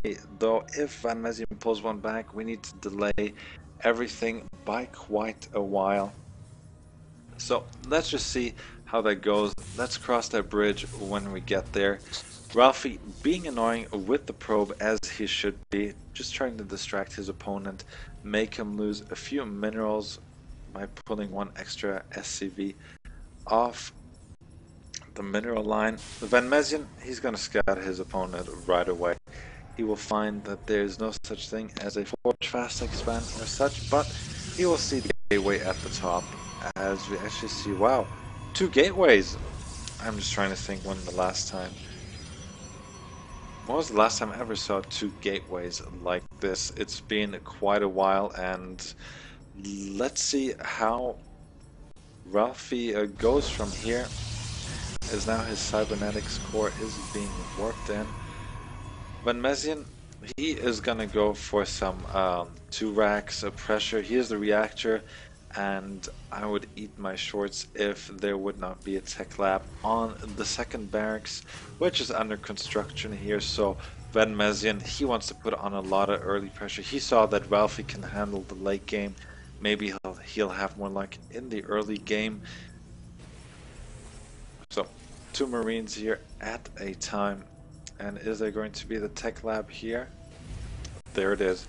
Marauders, hopefully with concussive shells, just to put on a bit of pressure, and if not microed correctly, that will be the downfall of Ralphie here, as the SCV is still up there. No sentry just yet, as the second gas was just taken, and there's the concussive shell like we said, but a nice 4-1 pylon, and oh, look at this here. Twilight Council, everyone, but maybe Van Mezien saw that something is up. He saw the 2 gases, but he only saw 2 gateways and a stalker. So he's a good player, and he knows that something might be up, and actually it is. DTs is what I am going to call it right now. How long is Van Mezien going to wait here? He needs to get detection at one point if he wants to win, because if it does turn into a base race and there are no units, no detecting units out on the map, and the orbital has lifted, Van Mezien will be forced to GG. But let's see now, Marauders, Marines are pushing across the map, and here we do see the Dark Shrine. So I don't think Ralphie has enough to handle this push right here. That is incoming. Stem is on the way here, though. If Van Mezien is delaying this, and every second counts here. No engineering bay or such. The shrine is about halfway done. 1 sentry, 1 force field, so he is buying so much time right now. You have no idea how crucial this is, though. A second command center in the making, so if he does get a second command center in orbital, he'll have 2 scans. But these DTs, where are they? Nearly done. It is 4/5 done, but no more force fields here by Ralphie. And there goes one gateway, and the second gateway will go down too. Though the bunkers are being cancelled, the SCVs do go down here as well, but I just think Van Mezien has too much here. Another round of, but there are the DTs here, and where's the scan? There is one scan available in just a second here, and Van Mezien should know.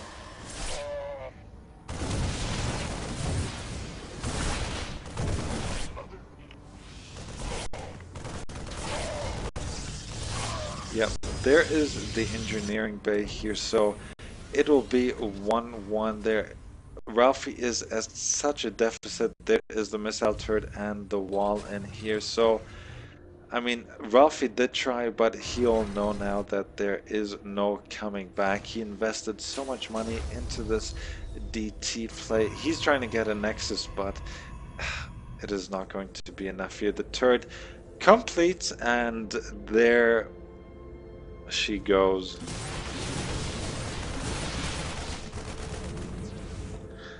So, Van Mezien at 45, supply Ralphie at 29.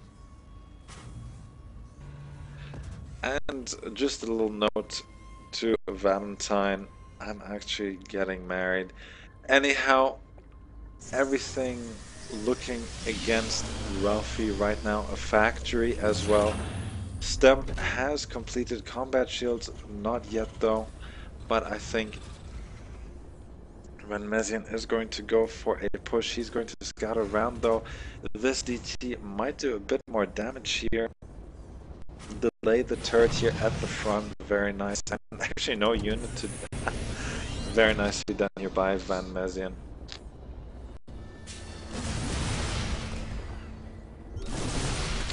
There's the money scan, and that will shut down the DT play. One DT hiding here, the Marine in close proximity, but will not see him. Maybe Van Mezien should go out and maybe scout, send a few Marines in each direction, hold the watchtowers, and just see if we can find the DTs, the Dark Shrine and the Twilight Council. Those are two very important buildings for the Protoss, and now we even see a War Prism. I like this a lot. Maybe he's gonna go for some drop play, but again, such an investment here. And the DT poking away here at the Marauder. The scan goes down, but will he have enough? How many scans left? One scan here in general. Now there's the stem. Force fields, there's enough for 2 more force fields, but it is not going to be enough. And 1 more force field there. But Ralphie is just falling further and further behind. There's the Warp Prism though here. Let's see what it can do.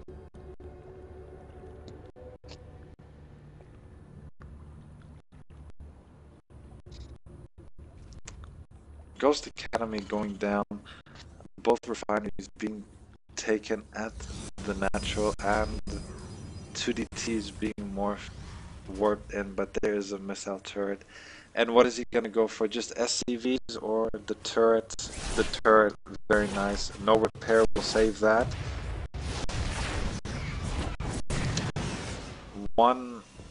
No scan available just yet, so what is he going to go for? The Ghost Academy, but he needs to save that 1 DT here, and he does so. So a bit of time here for Ralphie to come back into this match, and if he does get the Ghost Academy, it will do. But oh, there's the Raven, which I have missed all along. So maybe 1 more kill for the DT, and that'll be all she wrote. So Ralphie buying himself a bit more time, but Van Mezien is really powering hard right now. His army supply 38 to 22. He's up in workers as well with the mules. He is in a great position though. Medevacs being produced as well, and well, Ralphie's actually, he's trying to make a comeback here, and he's doing a pretty fine job with it. Van Mezien being a bit passive here, and I really don't know why he's not scouting a bit more around the map. Watchtowers aren't taken. He's being very passive for my liking.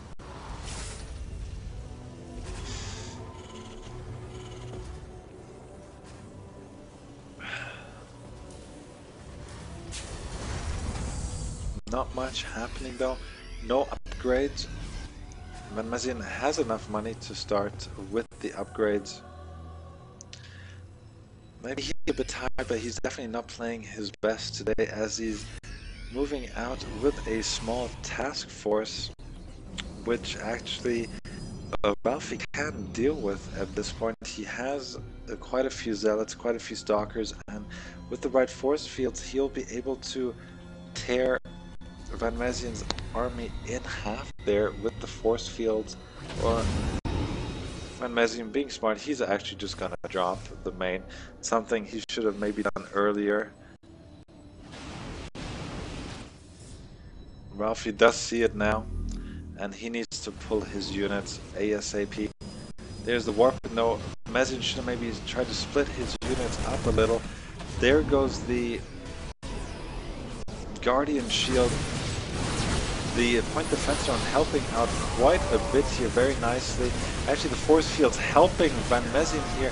Knocks, and let's see how much damage he can do. The force field and all the zealots in the front are getting shredded. There's another stem here. The medevacs are low on energy, unfortunately, and Van Mezien should get out of there. There's another stem. He is targeting the stalkers here, but he just lost a lot there again. Medevacs are gonna get out. Here's the stem. The lone marauder on 26 HP. Maybe gonna... No, he's just gonna run for his life. So good for him. Ghosts are out now as well, and we did see another little drop here by Ralphie. 28 workers killed in total, actually taking the SCV count down to 29.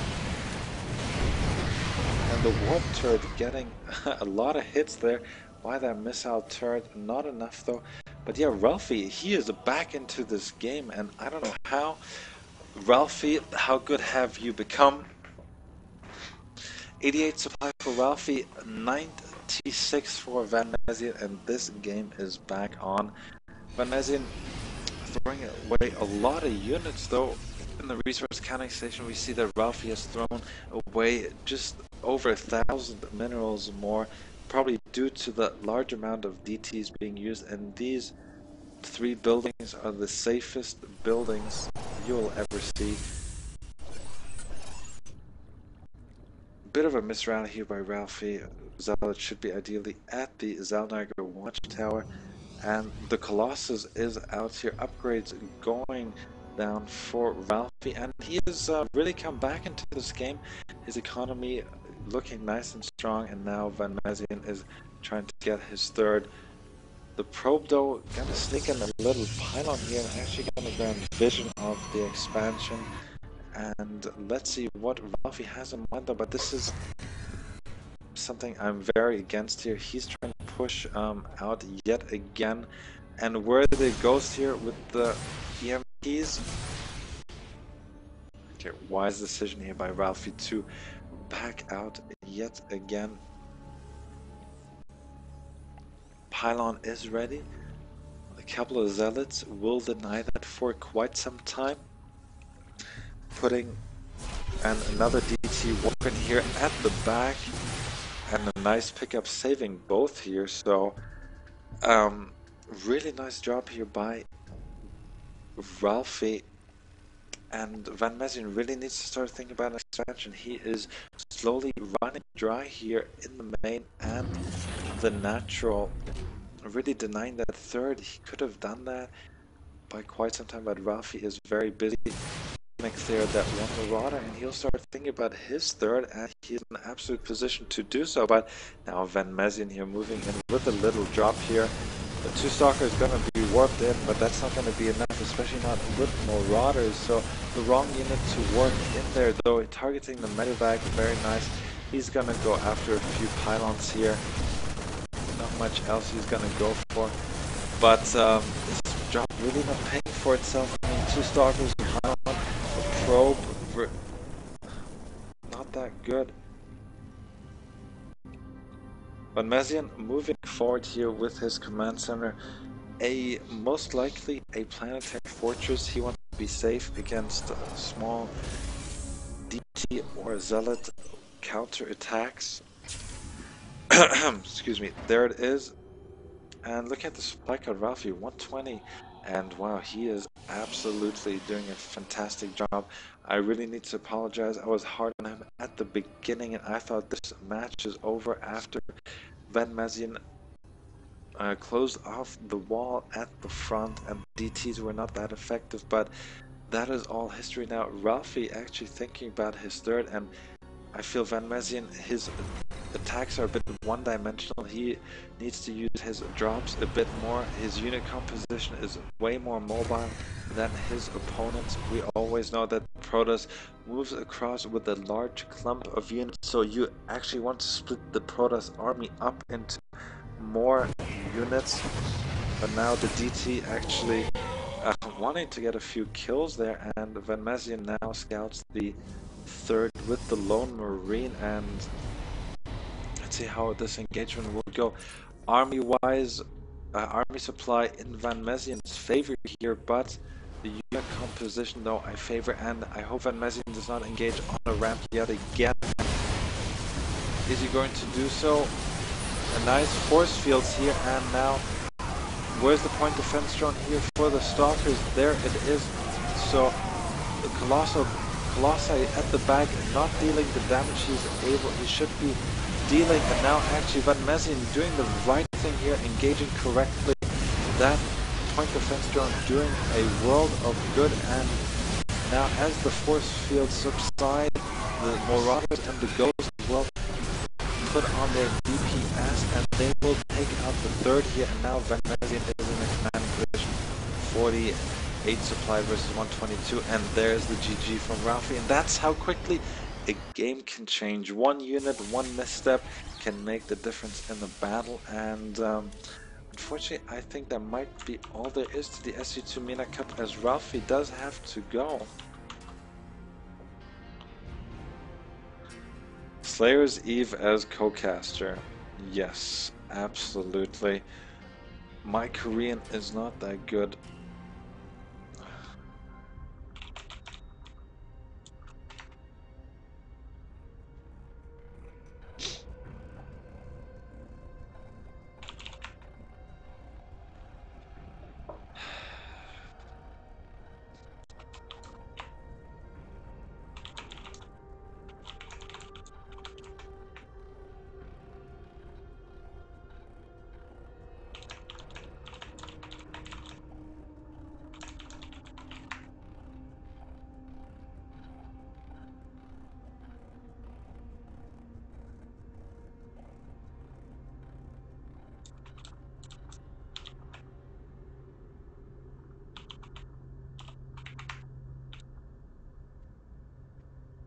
Okay, so Ralphie is being very mannered here as Prodigy, our third place. He placed third yesterday at the Last Resorts competition, and Ralphie just saying, okay, give the win to Van Mezien, and we have a TVT final, something we have not had in ages here, so I will just quickly update the brackets as we see now. 2-1 to Van Mezien. So yeah, the finals will be a TVT. Wow, I have not hosted casted TVT in ages, and third place will go to Ralphie, so good on him. Let's take a look at the bracket here. Ralphie from Lebanon securing a third place here, as we see Van Mezien and Stim going up against each other. Stim aka Light, as the bracket does not want to refresh. Here we are, so we'll have a TVT, something we have not had in ages, so let's get into the match. I hope both players are ready and full of energy. Will it be a 2-0 or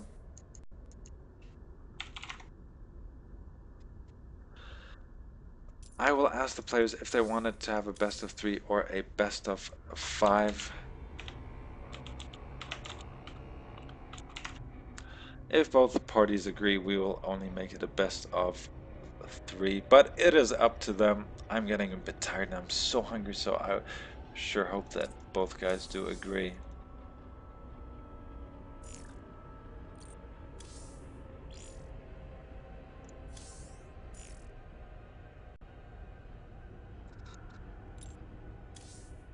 Uh,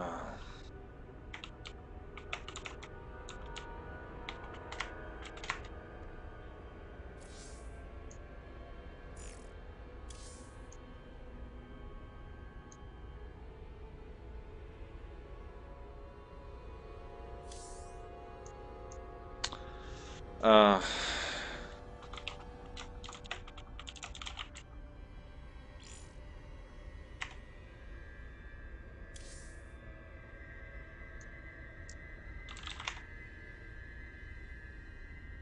well, Van Mezien asking me, it's been a long day, it's kind of getting late. Okay, so best of 3 it is.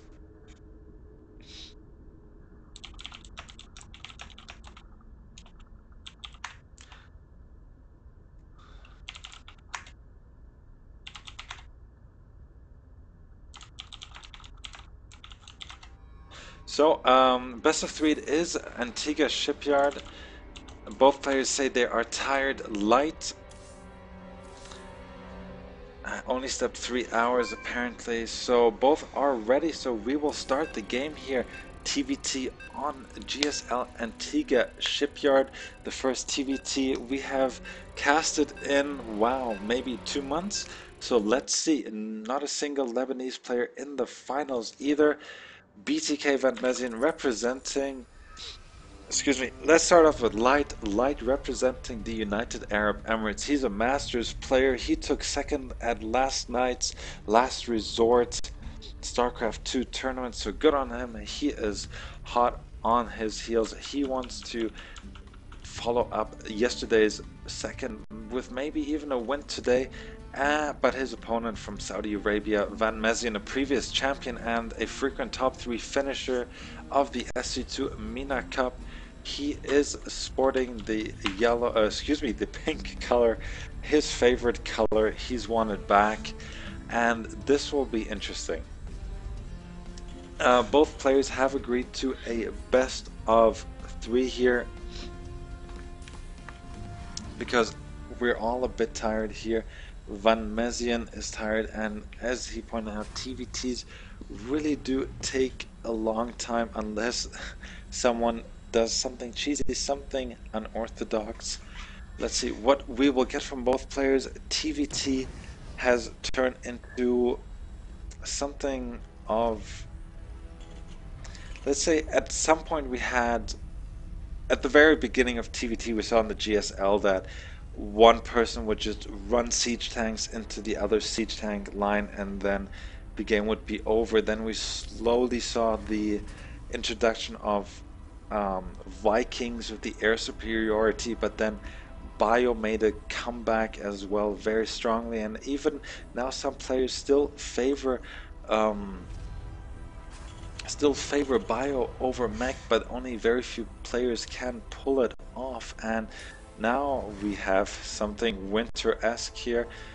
Looks like Van Mezien is going to put on some pressure, probably going to lift that barracks to the lower ground, but no, he's not. He's getting an early tech lab here, and I think I should tell Van Mezien that only crossbots are on this map.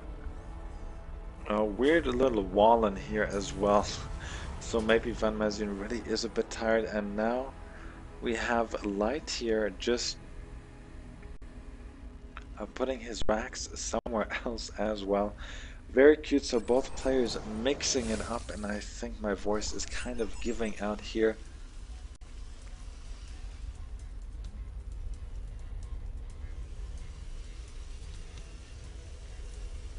So yeah, a Prodigy in stream chat, having a great time with some of the guys. Good to see. And Light here going for 1 Rax expand, and we will see a Reaper expand by the second Reaper actually coming up here, and is Stim or Lights. Oh, he's gonna throw up 2 more Raxes here. He has a grand total of 2 Marines, 3 Marines with the one that is about to pop here. And a second Reaper will make its way across the map. Reaper is very effective against the Marines. In a 2 versus 3, the Marines will actually lose here. But let's see how much damage this one Reaper will do here. And now the Marines actually moving out here. And will the command center be delayed? It looks like it, and yes, it will be. So very nice catch here for Van Mezien. Light has to pull back, and very nice micro here as well. Where is that Reaper? One Reaper here, and Van Mezien now getting his expansion on the lower ground too. Light's expansion being slightly delayed. They're having to pull off one more SCV, and now this is what I was talking about. We have 3 Reapers here, and 3 Reapers are so deadly. In any case, though, I hope Van Mezien does not go in where I think he might go in. The bunker at the front is empty, though. What is Van Mezien going to do? He has them hotkeyed, and 2 Marines there at the top.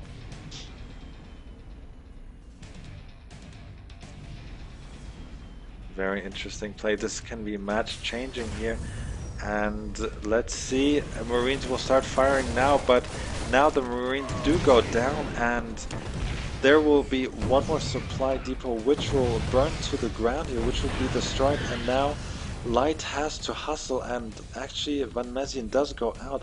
Very nice play by him. He could even target the bunker here at the front, and he just put on a little bit of damage, and that's all he had to do. It cost him 3 Marines and a supply depot, and retaining these units can be so beneficial in the long run here. But let's take a look at both of the bases. 3 Raxes up for Van Mezien, as well as 1 factory here as well. Same story in Light space, although no factory just yet, though there it is. So his factory is slightly delayed, actually by roughly 45 seconds, and that could be a huge game changer. And let's see, actually Van Mezien using his Reapers effectively. He's taking out the destructible debris right there, and then he has a bunker at the front. 32 against 32, and the Marine count is pretty similar as well here, and so is the worker count. The income tab, though, for Van Mezien is a lot higher. That's due to the mules. So pretty nice game so far, but Van Mezien, he is powering. He has a supply lead of roughly 15. Stem, though, as well, a bit delayed by Light. He was maybe put off by how much pressure Van Mezien was able to pull off with his Reapers. And now we have the Marine Task Force moving across, and will Van Mezien use this opportunity? No one in the bunker, and there's only 1 Marine. And will he get more SCVs? 1. Oh yes, even getting 2 SCVs there, but now the Reaper is still being busy and active there, so well done. But now both Reapers, unfortunately all Reapers go down. That was a bit unfortunate. If he would have had all 3 together at once, he would have put on so much damage. But that's, you know, when do you actually know? Sometimes it's a bit of a guessing game, but risk is also part of the game. Light's being very annoying here. He's just gonna put up an engineering bay at Van Mezien's potential 3rd. Van Mezien going to be a bit quicker here with his siege tanks, as Light opts to go for bio. Siege mode has already completed, and let's see, gonna have an engagement here in the middle, and it looks like Van Mezien is going to win this. The siege tanks at the back adding the additional DPS here, and as there are no medevacs out, Light might be in a bit of trouble here. These guys have played against each other in the past, and I do believe that Van Mezien was victorious on multiple occasions. Light, though, his stem has finished, and stem so important. If he does catch the siege tanks unsieged, he will be able to take them out and then force his opponent back. Supply, though, Van Mezien retaining his slight supply lead. Nicely done here. The sensor tower at the back, something I like more people to use as well, but actually Light letting the engineering bay finish here, a very strange decision. Could have pulled the SCV at the end and then cancelled it, so a few minerals are going to be lost there.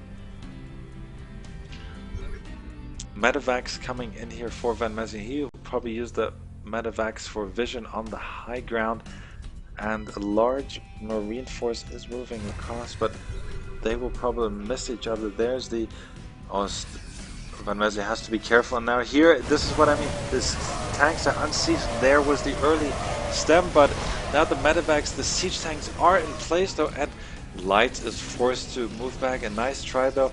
No third yet here for Light, and he is in a tough position. Let's look at the siege tank count. 3 siege tanks for Van Mezien, 1 for Light.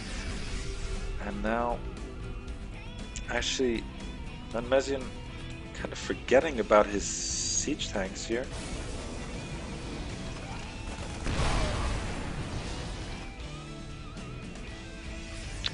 It's going to be an interesting engagement here. That siege tank only on 17 HP.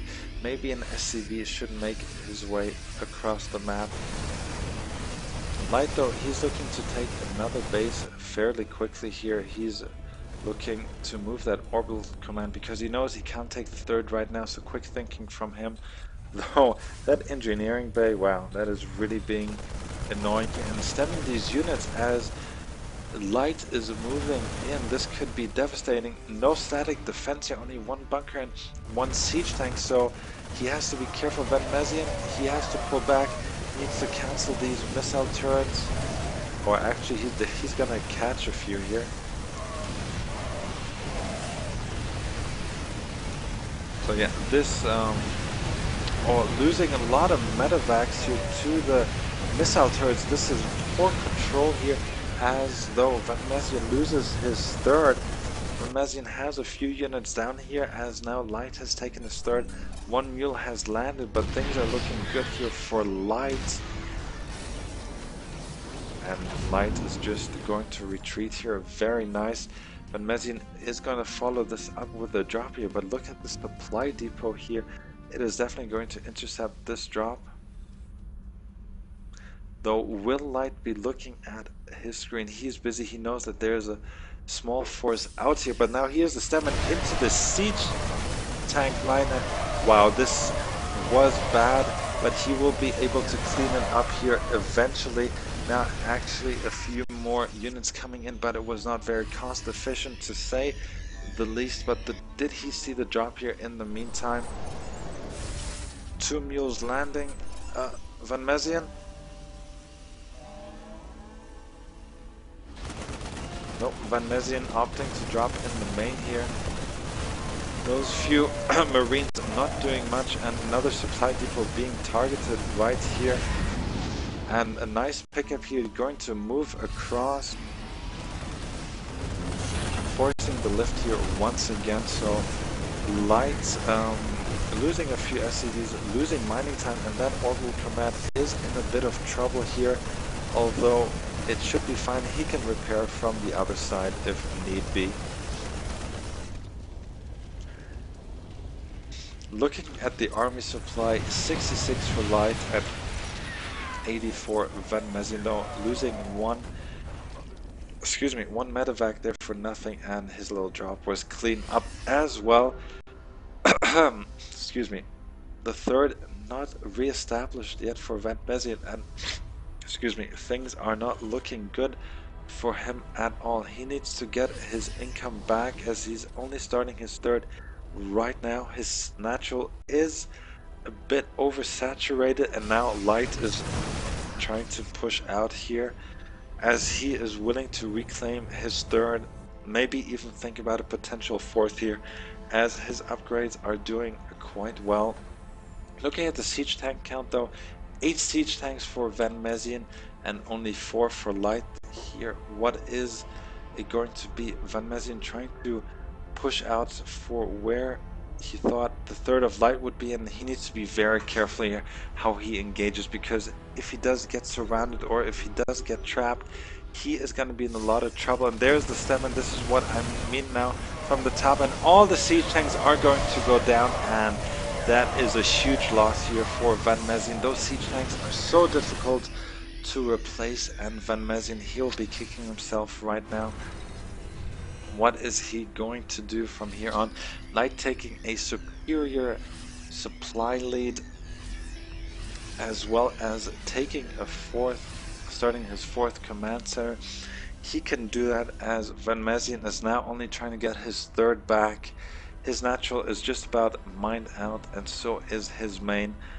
More medevacs are going to be joining the fray, and I think Light is going to wait for a few more units here out in the map, a few more siege tanks, a few more medevacs, and then he's just going to push out. And all he has to do is he needs to deny mining from the third, and he will eventually starve his opponent out, though he should not walk his units into siege tank fire. TVT is such a positional game here. Now, he's just going to stem in here. He doesn't care. He thinks he has enough units, but was this the wise engagement? I do not know. Definitely not cost effective here in general. And now, Van Mezien moving down, and oh wow. Light managing to throw away his lead.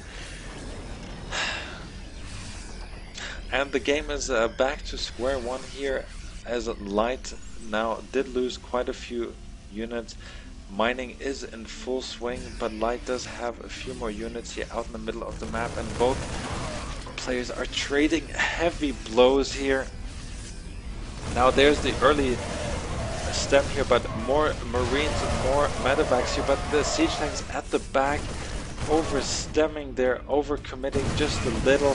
Those medevacs are going to go down. A bit of a flank here at the back, targeting one medevac, but it's just not enough here. Light again taking this supply lead, and Van Mezien giving his opponents chances to come back, and these throwing away units like this aren't going to win him the game. They're just going to enable his opponent to put on more pressure, and they are going to be cut off here. Both players now with 2 sensor turrets, and this pocket of resistance is going to be intercepted yet again, and Stem can't really, I mean, I'm sure he can't believe his luck, and he does know why Van Mezien is playing the way he is, as now Light is moving his fourth into position, as my voice has gone past the point of no return. Van Mezien going for a little drop, but is it really going to be effective? So Light trying to push out once again, 156 supply against 137. None of them have started upgrading their siege tanks, but now actually Light has a +2 armor, attack, so, and now actually denying his upgrade here, so no +1 for the units of Van Mezien, putting on a lot of hurt there, going after SCVs here. These medevacs are going to heal up the Marines of Light, but now he's forced back. He's going to have to retreat to the safe haven of the siege tanks, which are positioned on the lower ground here.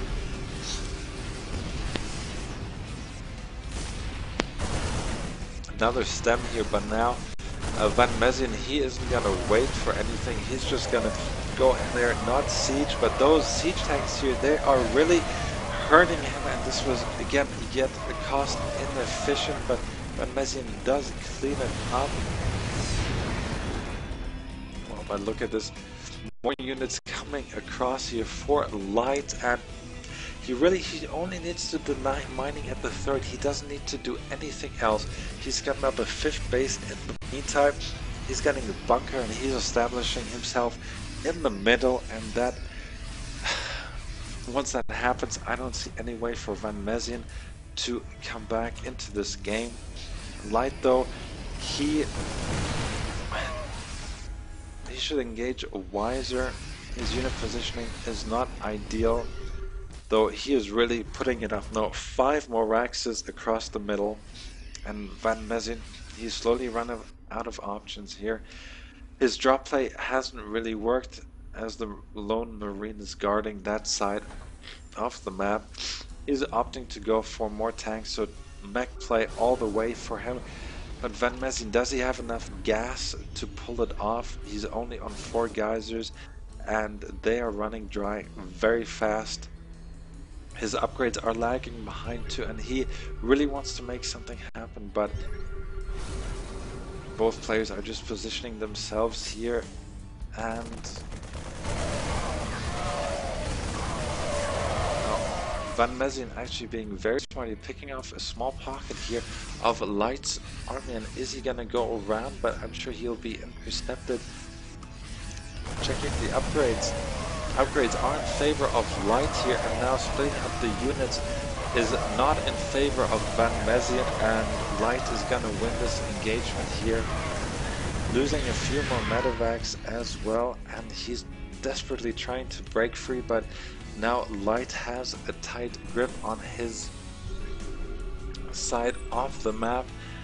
Now, even adding reactors, his bank is up at 2.5k, so he'll be able to reinforce quickly. Now breaking down the rocks here. Very smart play by him. Light, the upgrades continue to come in, but now here a nice little step forward by Van Mezien, dwindling the siege tank count of his opponent, though this orbital is in, this command center is in a bit of trouble here. And there she goes, and Van Mezien, he needs to go now, he knows, but he's down 70 supply. He needs to siege correctly, and he's actually going to walk into a bit of siege tank fire here. There's the scan for the high ground. There are bunkers there as well for his opponent, so not much Van Mezien can do. He's just in a position that is impossible to win from, unfortunately, and he will slowly but surely be starved out here by his opponent, as Light is now going towards his 3rd base. Siege tanks though, 1 lone siege tank in position, a few turrets actually essentially, and there's the GG, and game 1 goes to Van Mezien. So wow, another 30-minute game here of the SC2 MENA Cup number 20. Wow, we've had so many already. Apologies everyone, I know my casting is not as good because my voice is definitely going out now, and potentially this might be the last match of the day. Van Mezien not been playing as well. I know he's had exams and he's had to study, but really not playing as well, and choosing Shakura's plateau yet again.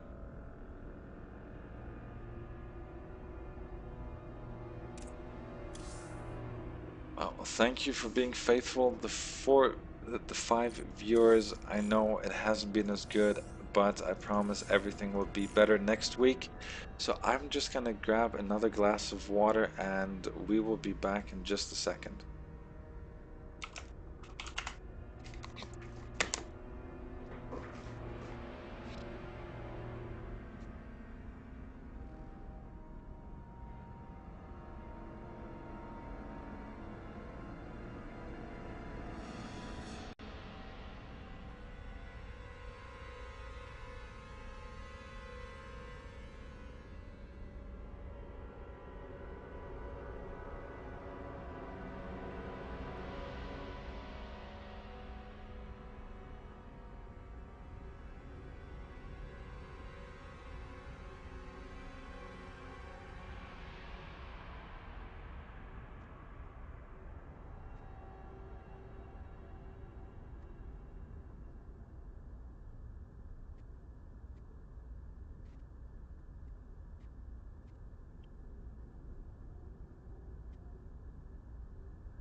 So guys, I am ready.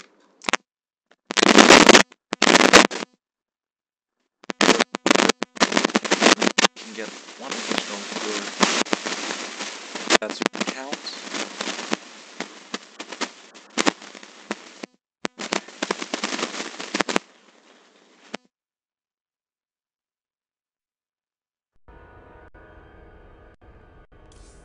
So yeah.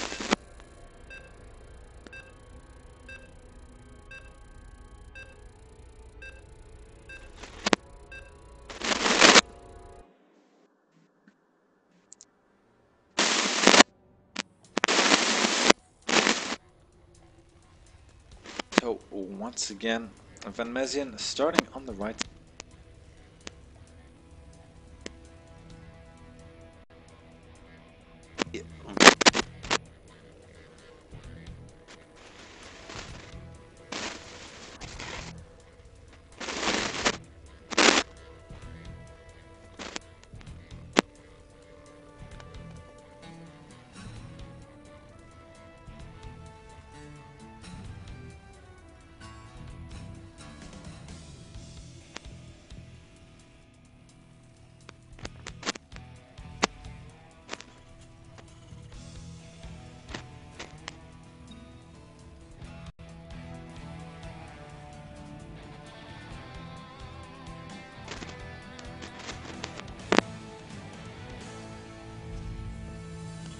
Try pretty much everything here, as Van Mezien is complaining that there is a bit of lag.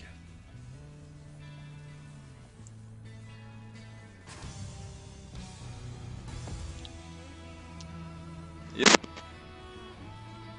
Right. And now we see already the first differentiation here. Van Mezien going for that traditional 13 gas, though light. Looks like he's going to brace us with a 1 spam here. So now I eat my own words. He's just got a slightly delayed gas. So, oh well. I'm being trolled right, left, and center today. I hope everyone's having a great time. I'm certainly tired as can be. So, I hope all of you guys will tune in next week. MENA Cup will continue. It'll not be Season 2 quite yet. Season 2 will commence, well, when I say it'll commence, it's as simple as that. I just need to deal with a few sponsors, and if we do get the much needed cash injection, so please guys support the community. I need hits on stream, I need hits on the Facebook page, tell you guys about it. Otherwise we might not attract sponsors at all, but let's not talk about that just yet. I will let you know when everything is in order. So please guys check out SC2 MENA, but I guess all 5 viewers are already members of SC2 MENA. Unfortunately though, we have nearly 1,500, but only 5 are tuning into the stream. Very unfortunate for me, but maybe it'll come with time. Maybe if I do open the cup up to the international, well, basically to the rest of the world, maybe we'll get more viewers, we'll get more exposure, but I'm really trying to retain the integrity of the MENA region for the time being here. We saw Van Mezien go for an earlier gas and now an early second gas. The tech lab on the factory does indicate that it will be Banshees, maybe cloaked Banshees, we will see. Though Light's getting his traditional early stem here, and stem is something you need to deal with. Banshees, especially cloaked Banshees. And though we did see the Reaper, which I missed, and delaying that start, but now he's seeing absolutely everything. Gonna get a second SC now and gonna get out of there as well. So I did miss that Reaper play there by him. Sorry about that. Now going up to 3 racks, an engineering bay, because he did see the starport with the tech lab. Though wisely, Van Mezien is opting not to invest into Cloak, because at this point his opponent will have turrets by the time he gets there. So wise decision by him now getting siege tanks as well. So maybe he's going to push, but his timing was definitely affected, losing those two SCVs, and now the Reaper of Light doing a bit of scouting around the map. The watchtower does belong to Light as well, and I believe if he does win today, it'll be his first MENA victory, and I hope he'll be back for more next season or even next week. You know, see excuse me, we have the siege mode being researched here as my voice is about to go out of business. Unfortunately, it is my most important asset as a caster, but I'm sure it'll be back and in full tune by next week. Light though, he has misrallied his SCVs here, but I'm sure he's gonna notice that soon as the mule does fly in from wherever it comes from. And now Van Mezien, he is going to push here. He knows it's time. His siege mode is going to finish by the time he gets to the other side. And what does Light have to deal with this? He has exactly 11 Marines to deal with this, and that is not going to be enough. And actually he's pulling all the SCVs. There he goes, and will he actually surprise his opponent with a flank here? And oh, I think he's done it. He has done it, and now though those Marines will be seen, and he does have stem, and yes, there it is. The siege is going to be like, he needs to target these siege tanks, and he is, though. There's a Banshee helping out as well on the high ground. This is going to be so close. A lot of SCVs being sacrificed here, and actually the Banshee is going to survive. And wow, a few more Marines now coming in, and Combat Shield going to finish soon as well. He shouldn't have stemmed all the units. 2 would have been enough to intercept this Banshee, and will it go down? Yeah, yes, it will be another siege tank though coming in. So 23 supply against 30, though 2 bases for Light. He'll be able to replenish his harvester count, which currently stands at 14 against 17, and Van Mezien knows he has to finish his opponent off now. He's dealt him a huge blow by taking out 20 SCVs, but will it be enough? And Van Mezien says, I haven't built this in ages, and there's a GG. So there it is. Congrats to Light. A bit anticlimactic, but a win is a win. So congratulations to Light. He is the first-time winner of the SC2 MENA Cup, if I'm not mistaken. And that does conclude Season 1. Thank you very much for tuning in, everyone. Thank you for...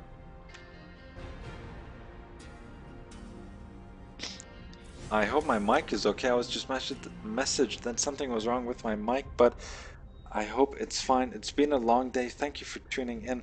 Sorry that I had to solo cast today, but Twidner wasn't available. I hope you still enjoyed it. Thank you for your support, and well, Season 2 will kick off shortly. I will let you guys know. MENA Cup will continue though. Next week, a sign-up page for the MENA Cup is going to be up as well, so stay tuned, guys. Again, thank you for being an awesome community. Spread the word and keep up the good work. Without you, I wouldn't have all of this. So thank you again. Good night, everyone, and see you all soon. Take care.